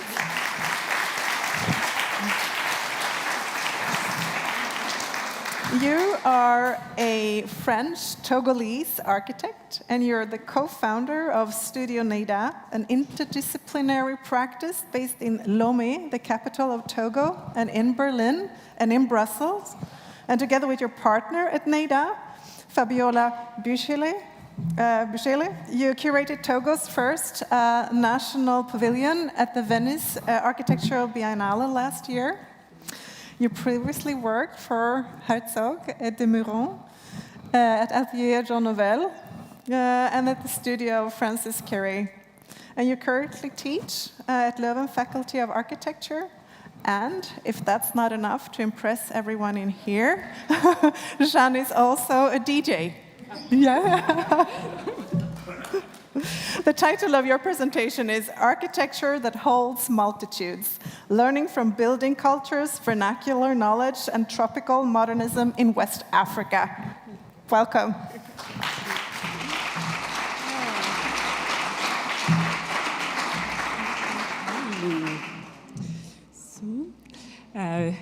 First, thank you so much for having me here and coming after those really great presentation, really inspiring. So I hope I can still add a little brick to this wall, but maybe with talking about other geography.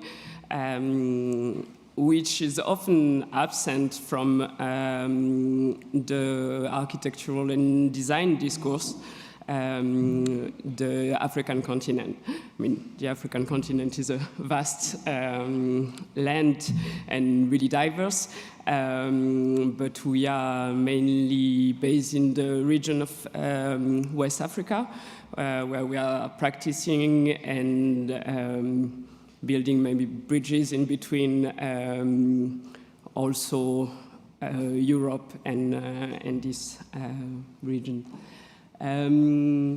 So we often ask what about our name, Studio Neda, where does it come from? It doesn't mean nothing. It actually came to me in my dreams, and I'm lucky enough that my business partner is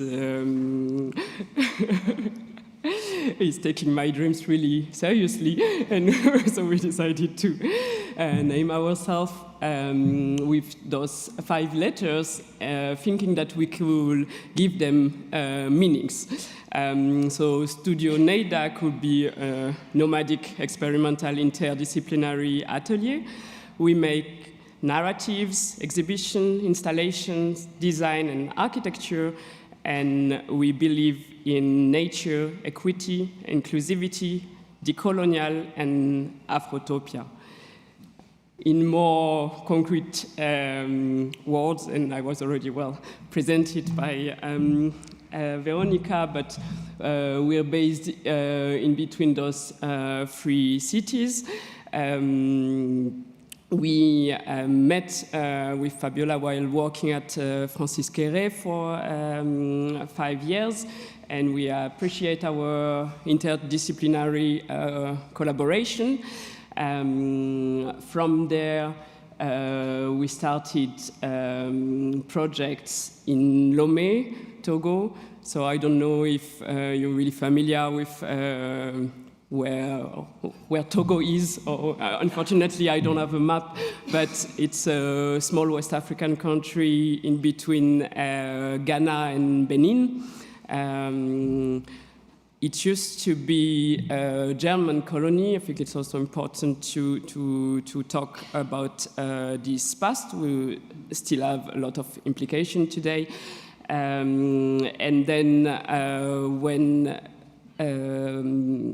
Germany lost their colony after the First World War, it became French and British for part of the German Togoland. So Togo used to be much bigger because 1/3 of Ghana was actually part of the German Togoland, and then it was divided in 2 parts, so that one part went to France and one was extension of Ghana, which means it's the same population, tradition, languages that were across those areas, those countries, like in between Ghana, Togo, and Benin, are nowadays divided by borders that do not really make sense for this population. I think one of our core value that we express with this idea of architecture that holds multitude is the idea that no design idea comes out of the blue, out of nowhere. Everything has a precedent, a background. We are coming after a rich history. And when I'm talking about architectural history, I don't necessarily mean the history we learn at architecture school, the history with a big H that says that architecture started at the Quattrocento in Italy when Brunelleschi invented the profession, but rather talking about all the knowledge of the built environment. Humanity always sheltered themselves, always built, always worked with craft. And so how can we look at architectural knowledge that's old by rather vernacular construction and local material cultures, as well as in the context of West Africa, tropical modernism that was built after the independence of the country from the 60s. So starting with the material culture in the southern Togo, so it's where the Ewe people are living. And traditionally, most of the construction was made out of clay with the technique of banco, which is just raw earth bricks or like big adobe that doesn't necessarily really have the shapes of bricks, but it's more like a technique that you will throw like, I don't know how to call it, throw pieces of clay to construct a wall. And the roofs were made out of like thatch roofs made out of palm leaves, which is nowadays often replaced by corrugated metal sheets.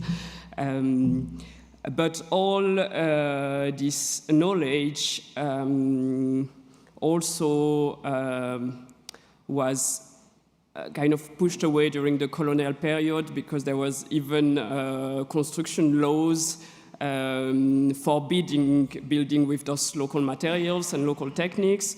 For instance, in Ghana, it was probably also the case in Togo.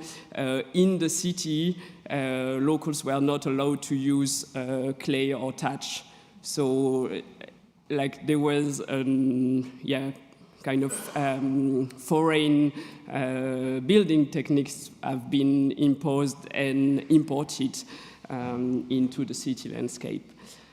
So that's a really first project that I actually started to work on as a student 15 years ago in Togo. And so I was coming, like I made my architectural education in France.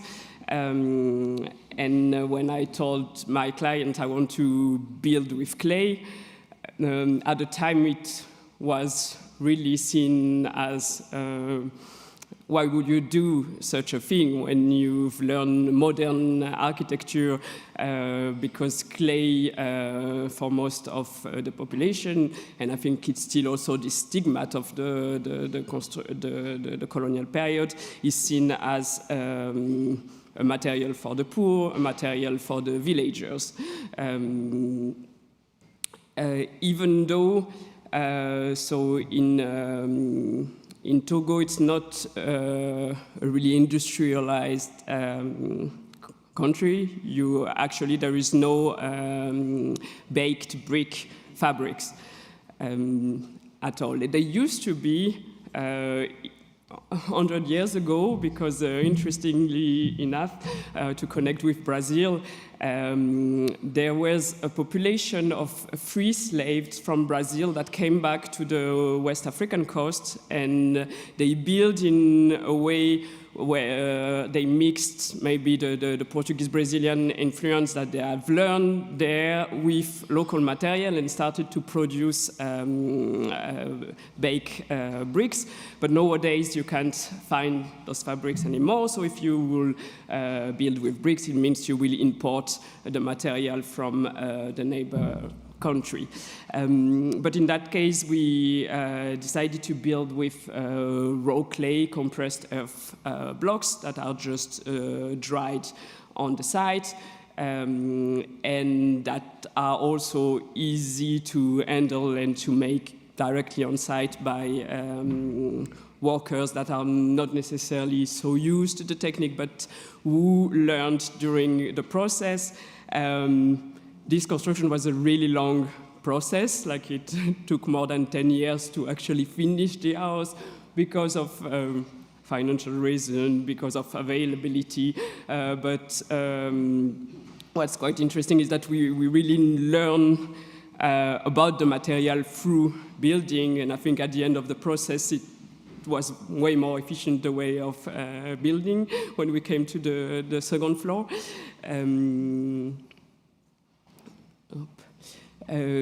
A bit similarly that the climate in Brazil, here we are in a tropical climate where we try to really minimize the amount of closed surfaces to be able to work with only naturally ventilated spaces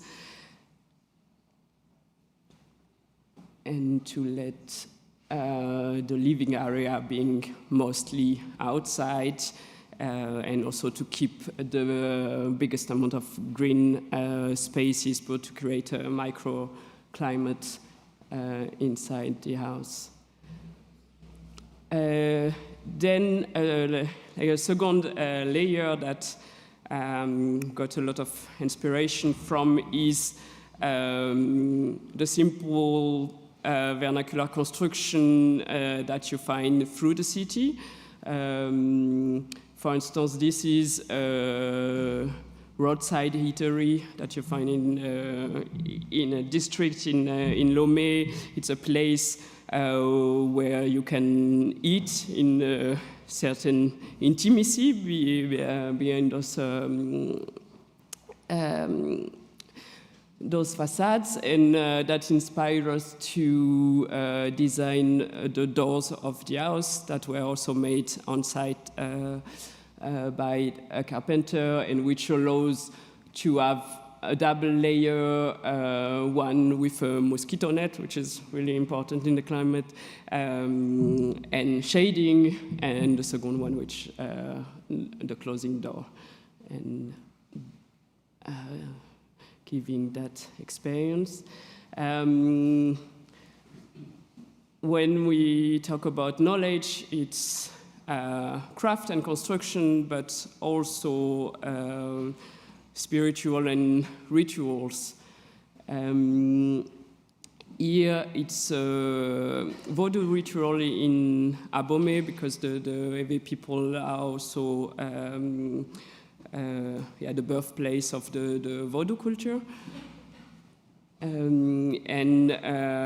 We designed that handcrafted ceramic vase.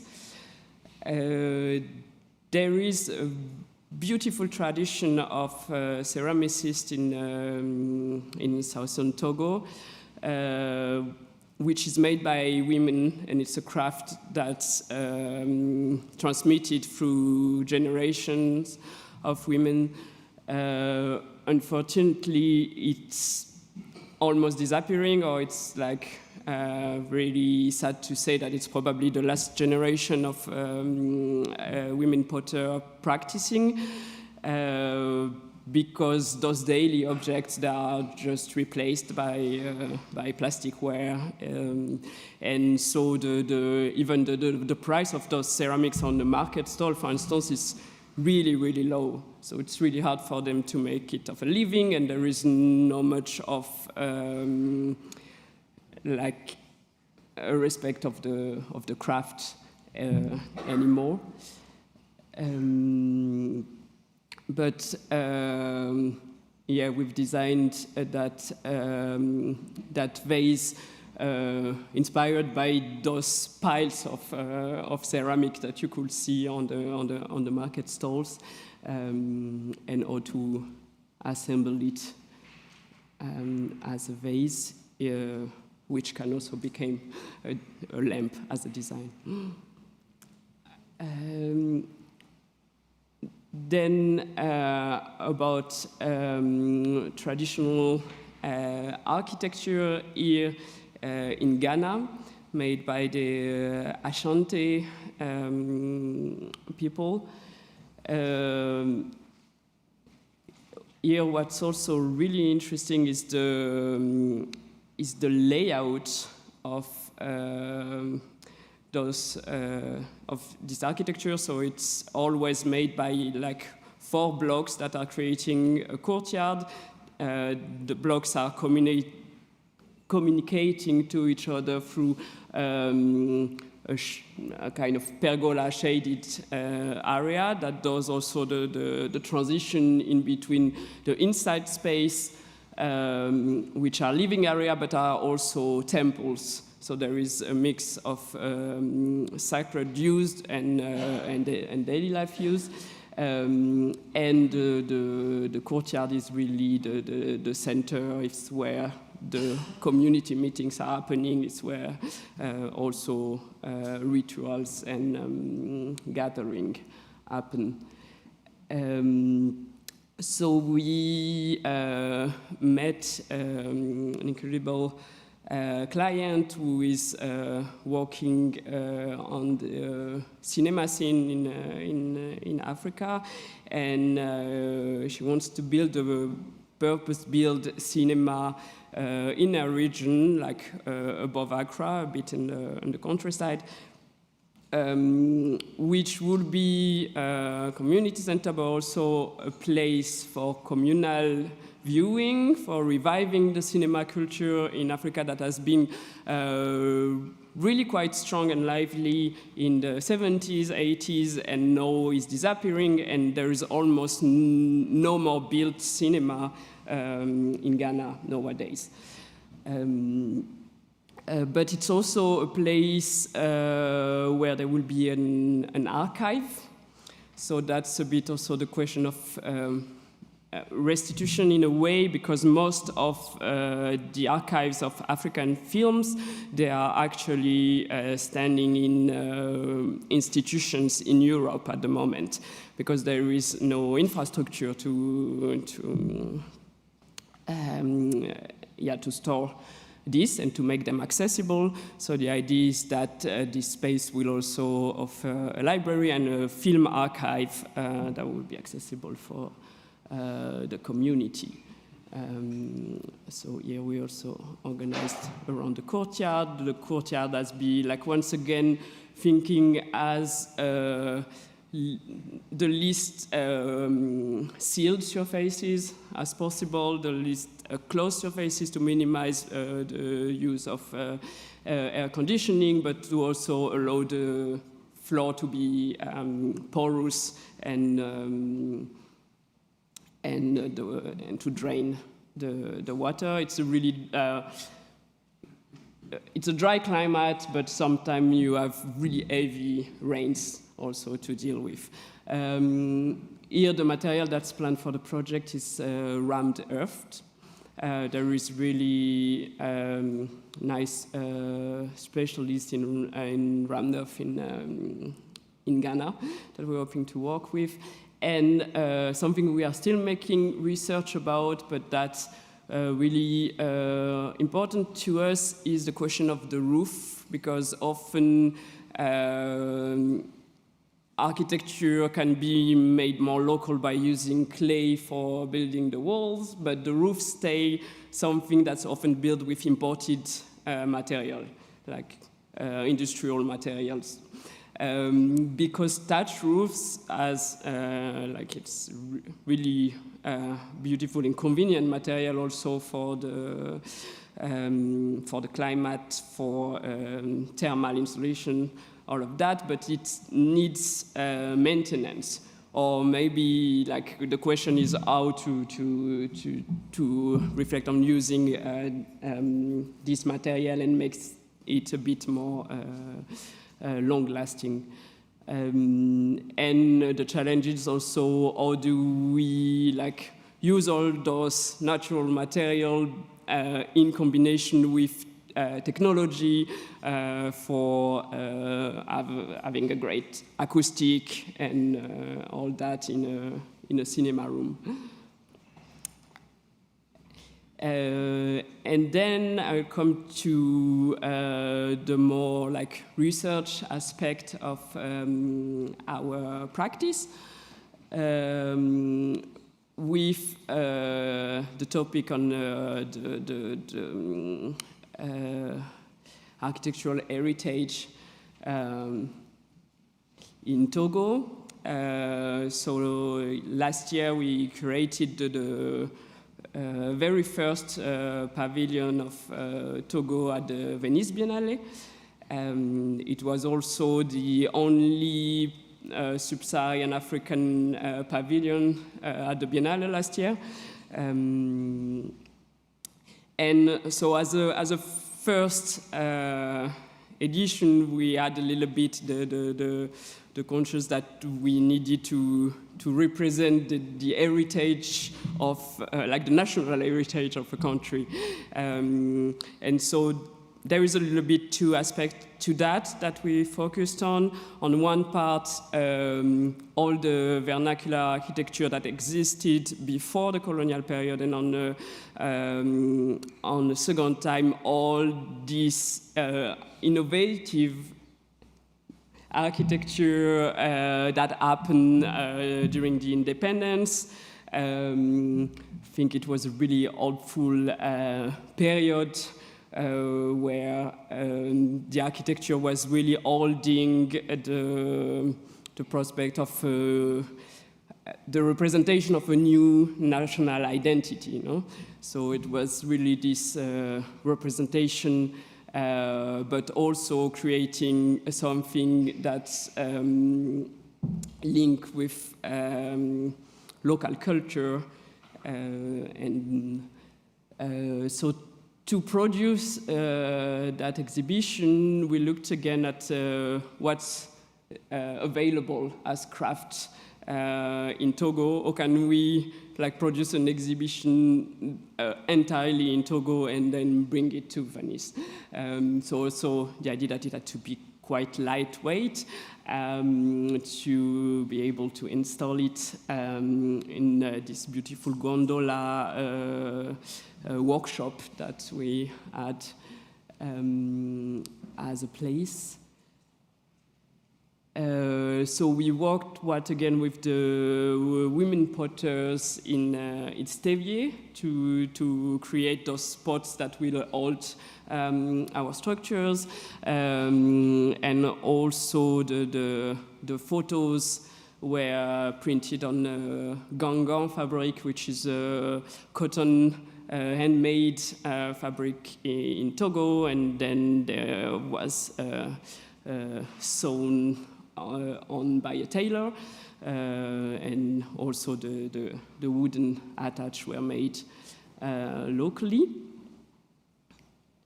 And we had some information, and maybe then a bit more about the content and the documentation process that happened actually before the exhibition.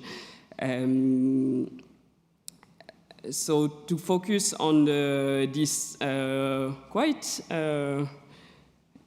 surprising and really interesting modernist heritage in Lomé, in the city center of Lomé, you have really a concentration of big buildings that are banks, a few hotels, but mainly big banks, because in the 70s, the new independent state of Togo had the ambition to become a bit the I don't know, Switzerland of West Africa, and which didn't really happen, but otherwise you will know about the country. But there is we documented a few buildings like that. And it was also really interesting to see that, because like those big projects, there were calls for international architects at the time. And most of the time, only the name of the international architect kind of stayed linked to the building. And when they actually worked with a local Togolese architect. And for instance, in this case, for this BOAD building, we found out that the local architect actually brought the reference to the French architect, which was the Tata Tamberma with those earthen castles that are built in the north of Togo, and the shape of this rather strange construction in the middle of Lomé, this huge mastodon. It actually inspired from this clay construction. Other examples of bank buildings, of buildings that are inspired from African instrument, the balafon, musical instrument. Incredible marketplaces that are almost a bit invisible today because there are so many activity markets all around, but the plan of this building is also really interesting. And maybe the star of the show was this hotel, which is on Lomé seafront in an incredible location. It was designed by a French architect, and it's abandoned for more than 20 years now. And it stayed empty, it kind of stayed in its juice. This is what it was before.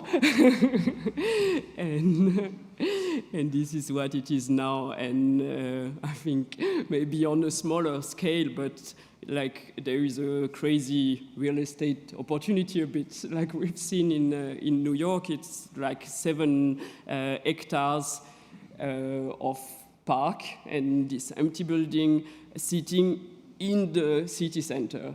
So rather than seeing it as a failure, we're thinking that's an incredible opportunity actually to provide new space. So this building also became a kind of icon of pop culture in Lomé because it's used by the skate community. It also appears in several video clips and an aspect, but that's the empty pool. And so after our research and our biennale, we kind of couldn't help it, but we wanted to propose a spontaneous project for the adaptive reuse of that building. So it's a dream, it's an utopia, but it starts reaching a bit also some governmental interest, and at least it's starting a debate about the building, because what's happening is, because it was a luxury hotel, the only renovation proposals are always to make it again a luxury hotel, which is really hard with the standard of today. First of all, because if you can see here, but the bedrooms were really small. They are like 9 square meters. They are more of like a student size, and also because the building stayed open to the weather for 20 years. Of course, the structure is not in the best state, but it's still standing. So for that, we kind of proposing to keep the building in its juice, and making it like kind of giving it back to the city as a public space that could be a creative space, and that could also host a kind of educational hubs. Like if those rooms are too small to be luxury hotels rooms, they can still be great ateliers and student dorms in a city where there is not a lot of space available for young people in the center. Let's just give you a bit of the state of the building. And just to finish, we did a book about all this research of the architectural heritage of Togo, and it's now just out. Yes. Thank you.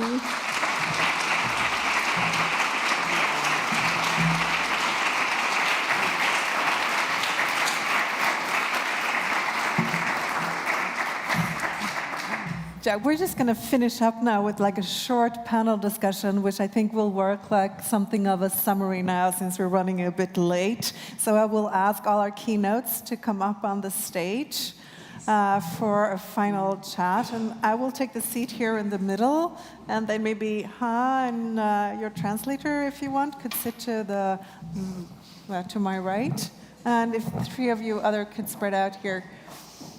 And we will have a handheld microphone, or a few handheld microphones that you can use. We'll just have a short conversation about your presentations respectively. Ooh la la. I guess. So Danielle, if you sit here, and here, I think you have one, and you can have, well, there's one for, you don't have to push anything. Our sound technician is taking care of that. He will put it on when you speak. Yeah. So, thank you so much for your presentations and for joining us here in Vienna. I picked up 3 or maybe 4 things that I think all of you have in common that I find very interesting. The first thing is your relation to community. You all speak about the importance of having respect for local community, to the common, to collaboration, and to the collective in a way or another. And I find that fascinating or interesting because we live in such an individualistic society. And architecture, I think, has for decades, if not centuries, been represented and defined mostly by singular individuals. There's always one architect. Recently now, star architects that have defined the discussion about architecture, but I find that all of you are kind of challenging that. You're focusing on the opposite, you being one in a collective, architecture situated in a tradition and an heritage. Why is that? Why have you come? Why is that important in your work? Jean, can you work? Because you've worked for all of them almost, all the big star architects. It's true, but like. Can you hold the microphone towards your chin here? Yeah, will be yes. great. Yeah. Okay. For me, it's clear that the act of building is a collective act. So architecture can't be without a collective, and it's a bit like was also taught before that building can't happen just with design. Like design is a dream, but then you need a community to make the design happen, and often the design is evolving through like this work group. Mm-hmm. And then again, there is the other transformation when design comes to life, when communities are inhabiting the place. So I don't know what to say. For me, it cannot be otherwise. Yeah. I often talk to the younger people in the office about how many mistakes we could make. You know, it's just, especially a big, complicated project. Put the mic right there. Yeah, a big, complicated project is just even a playground. Actually, is just a great opportunity to make a lot of mistakes. And so the concept of collective intelligence is something we always talk about. You know, all ideas we mostly introduce ideas in the office by telling everybody that you have a stupid idea, but you would like to know what they think about it, you know, and that way get as many brains working on it as possible. Okay, that seems to be the best way to do it. Yeah, Daniel? Yes, it's funny because architecture is never an individual act, never. And is much richer when we work together. For example, our name Bloco name of my office, has also to do with it, because bloco in Portuguese has a lot of meanings. Means brick, which is kind of interesting to be here with. Means also a group of people. So, as Jean said, we always work together. We work with clients, with engineers, with trainees, and this looks so obvious, right? To have this project represented by a group and not by a person. This is why our name is a common name. It's not a name of someone. And other thing about Bloco is that Bloco is also a representation of the building in Brasilia. We say Bloco A, Bloco B, Bloco C, so it has to do with Brasilia as well. And, well, I think that's it. So you have time to... Yeah, so for the future of architecture, then it will be more perceived maybe as a collective effort, would you say? If we're going to look into the future of architecture, it will be not one person, but a representation of the many, or what do you say? You don't need to, you can just talk. Yeah. Hello. I talk in Vietnamese, and then I have my friend who translated for me. Okay. Yeah, well, let's hear some Vietnamese. It would be really nice. Okay, I shortly introduce this, a co-founder of my research lab, Lê Minh Nhật. And we work as a collective together, parallel with our practice. We have a research lab and also another studio called making process. So now I can talk Vietnamese. Với chúng tôi thì cái thực hành thì hoàn toàn base vào hoàn toàn cái giá trị cốt lõi của thực hành là thể nghiệm và tại chỗ, tức là situated. Chúng tôi không thể làm được các cái thử nghiệm hay là những cái thực hành tại chỗ nếu như mà không có cái sự đóng góp của cộng đồng, bởi vì hoàn toàn quá trình thực hành thì quá trình thể nghiệm nó chỉ có thể diễn ra được cùng với những cái tri thức của cộng đồng. Chính vì thế mà cái dự án đầu tiên mà tôi có giới thiệu về bảo tàng đạo mẫu thì nó thực sự là một cái collective của toàn bộ tri thức của những cái ngôi làng xung quanh, của những cái tri thức của cái việc xây dựng. Lần đầu tiên chưa bao giờ một cái cộng đồng hoặc bất kỳ ai xây dựng ngói như là một cái bức tường cả, cho nên là chúng tôi đã phải làm việc rất là nhiều với cả mọi người xung quanh, cả khách hàng. Did you catch all that? Yeah, I write that. Don't worry. Had mentioned that one of the core value of her practice is being experimental and being situated. So being situated means there's an effort of collecting information and knowledge from so much sort of information, so much data, and it cannot be sort of done alone by one person. So it always have to be like a collective effort. For instance, like her project, the Museum of Mother Goddess, it was like a collective effort of collecting knowledge, like of that radius of 30 kilometers, together, all that roof ties together. It wasn't like by herself. She can't just manage to do that by herself or by just like a small number of people. It was a collective effort of all of us.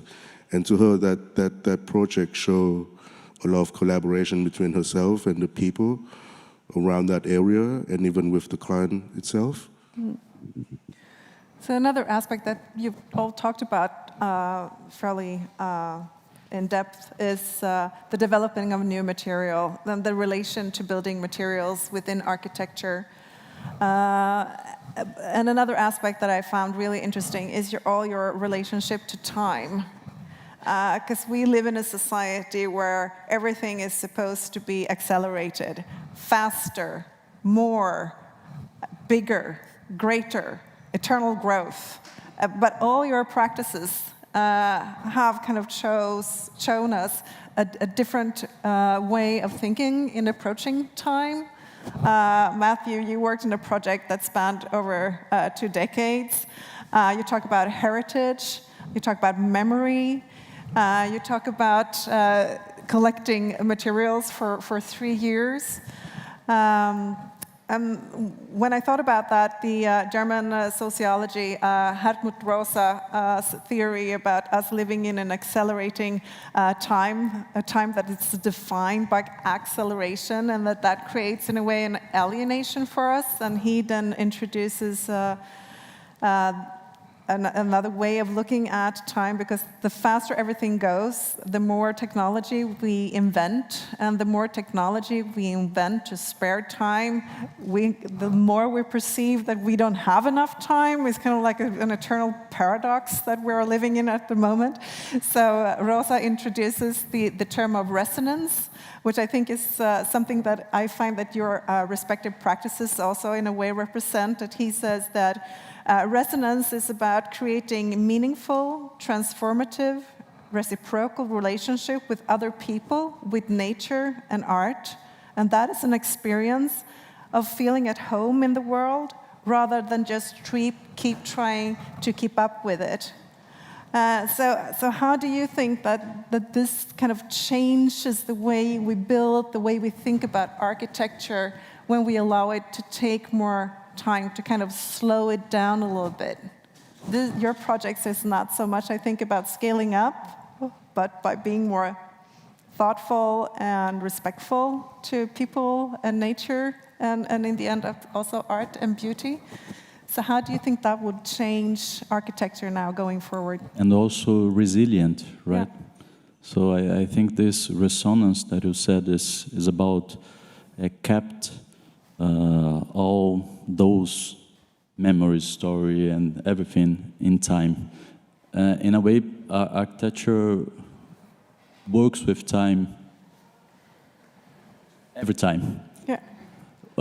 With past, with present, we think about the future also, and it's difficult to understand how these buildings, those constructions, will last in time, because we need to think in the future. We need to think, and the importance of architecture is also not resists on time, but also, being significant on time. Mm-hmm. And that's very difficult to achieve. Mm-hmm. This goal.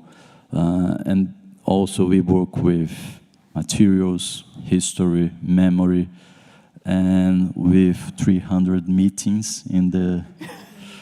So it's a challenge. Mateus used to say that to build is a miracle, because it is really has so many interferences. That is to have this building built is a miracle. Mm-hmm. Do you want to add something to time? Yeah, it's on. Yes.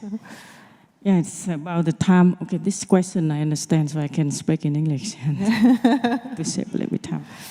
Yeah, it's quite important in our philosophy about the time. So one of our practice also, we have a small studio called process making. It means that all our practice have to go to the process of making. That all the new material or old material that we want to do any object or small scale of architecture, it have to made by our training in our architect itself, ourselves. And also it come from another philosophy of maybe come to the religion belief. In the Buddhism, we believe in Buddhism in a way. So in time, it's need to consume to, we call enlighten in a way.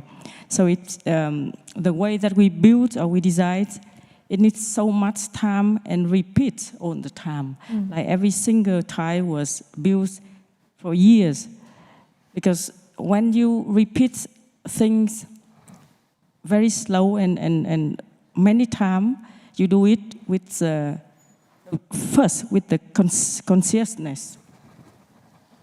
But if you repeat long enough, you can do it with unconsciousness. Consciousness.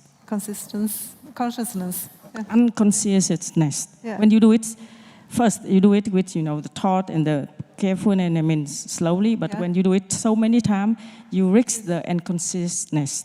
Yeah. And that's in the Buddhism, it's become an enlightened. I don't know if it's easy to understand. No. I mean, it's first like you do it with awareness of everything, but the enlightenment only appear in the moment that is unconsciousness. Unconsciousness. So, so the time, if you have enough time and repeat it so many times, you can reach that enlightened moment in the life. Yeah. Okay. Yeah. Are there any questions from the audience? Question over there.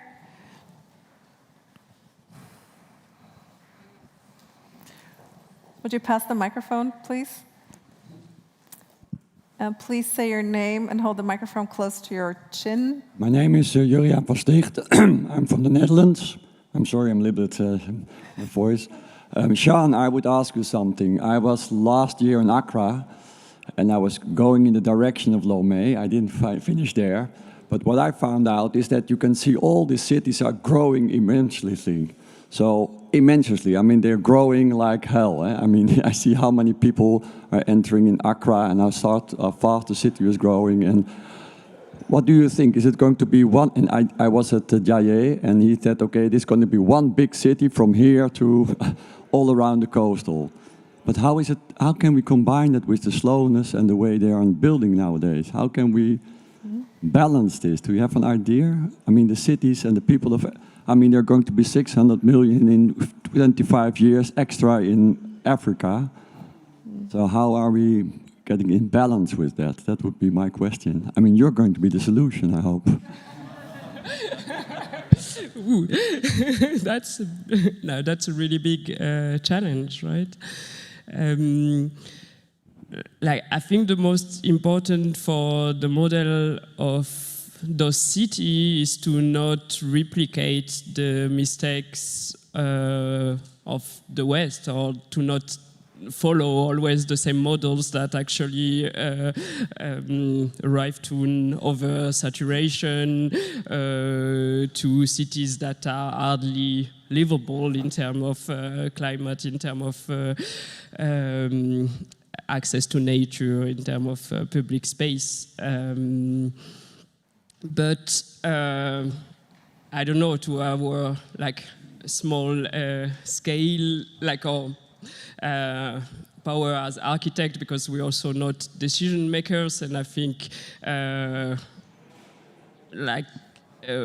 think the cities also need strong policies to change that, like policies that are not only an economical development, but also preservation of what's valuable and that we should keep. But so at our scale, what we are trying to do is to point out opportunities, maybe, to see, okay, if as an example, a lot of streets are not sealed yet in West Africa. It's often seen as a lack of development. But maybe it's an opportunity to don't do the mistake of sealing up and rising up the temperature in the city, right? Yeah. So maybe actually it's it's a good point.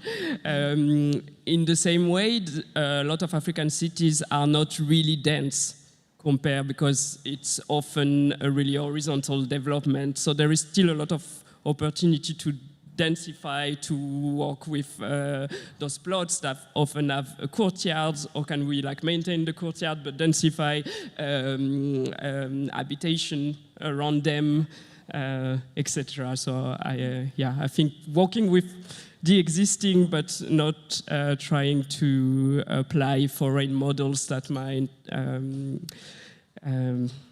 not work in a continuity, and yeah. I know it's a too big question, but I'm busy on that. You know, it's a big question, because I would have answered the same thing compared to Brazil, because I think we have similar issues to share. And that was a very good answer, just to say that. Go ahead, Maria. Yeah, hi. I'm Maria Gasparian. I'm an architect and designer from London. And I have a question probably to all of you. I'd like to talk about craft, which is craft and materiality, that I think is present in all of your practices and many projects that we saw today. Craft is something that is fragile, but really important. And discourse of craft certainly is very important at the moment everywhere, certainly in England where I live. And importance of craft as linking us with the heritage, with our surrounding in today's digital world is extremely important. And my question is about how do you see what aspirations you have of how would you be able to translate the lessons that you've showed perfectly in all of many local backgrounds that you've described today. Is there a way of translating those lessons in today's practice to build more humane built environment? How do you translate that to architecture? Is there ways how we can all learn from lessons and bring that into built environment? Matthew? I'm going to try to address that and also go back to your time question for a second. Yeah. I think one of I remember the realization at one point learning about things like rammed earth structures, that some of the architectural elements that you see that last the longest are actually the most fragile physically. And I think one of the problems with thinking about construction and time is we think about just the construction, and it falling apart over time versus the idea of the construction in its relationship to the craft or the culture that supports the structure. So if you take a mud brick house that will fall apart within a generation, then the craft of rebuilding has to be transmitted within the lifetime of a person. And therefore, some of these structures that we learned about in history have been there for 2,000 years because they were constantly rebuilt. So it's their fragility in a way. And so there's a relationship between the object and the kind of support structure, the human support structure that is associated with it, that's more important than just the object, because everything falls apart, like entropy. Ever hear of it? Yeah. Everything's falling apart all the time. And so the culture has to have a relationship to it that's supportive, that's beyond opening day. We kind of focus a lot on opening day in architecture. And so the biggest piece of work we did in making the park was creating the kind of structure that would support it over time with all of the gardeners and the maintenance and everything like that. That's much more important than the design or the object, but it was the culture that would support it. So it will change. I said it's going to last forever, but no, it will change over time, but it will change in concert with the community that's supporting it. And that's sort of how you have to think about it. I'm going to let that be our closing remark. Before we head out for lunch, I would like to take the opportunity to express a heartfelt thank you to my namesake, Veronica with a K.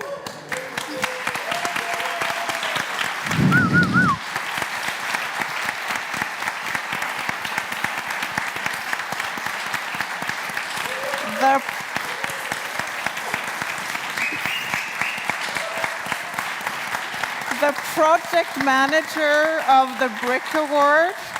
It's such a pleasure to get to work with you for a second time for the Brick Award. Your organizing skills, your networking skills, but most of all, your generosity to all of us. And you're such a warm person, and I think we all feel it in here. So a big, big thank you to you.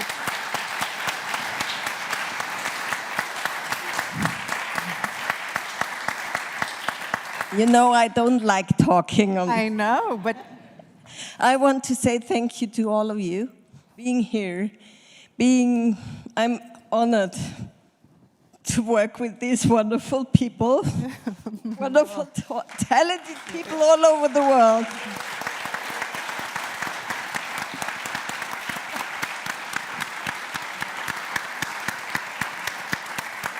yes. I also would like to thank our speakers. I would like to thank Wienerberger. I want to thank the whole Brick Award 26 team, and I want to thank the team here at the Mark Museum for being our hosts. So enjoy the rest of your day. Keep the conversation going, and yeah, see you next time, hopefully in 2 years. Enjoy. Bye. Yes. Julie on stage, please. Yes. I also want to remind you all, fresh off the press, there is a magazine about this year's Brick Award already out there, so don't miss bringing one of these magazines with you when you leave. Okay, bye.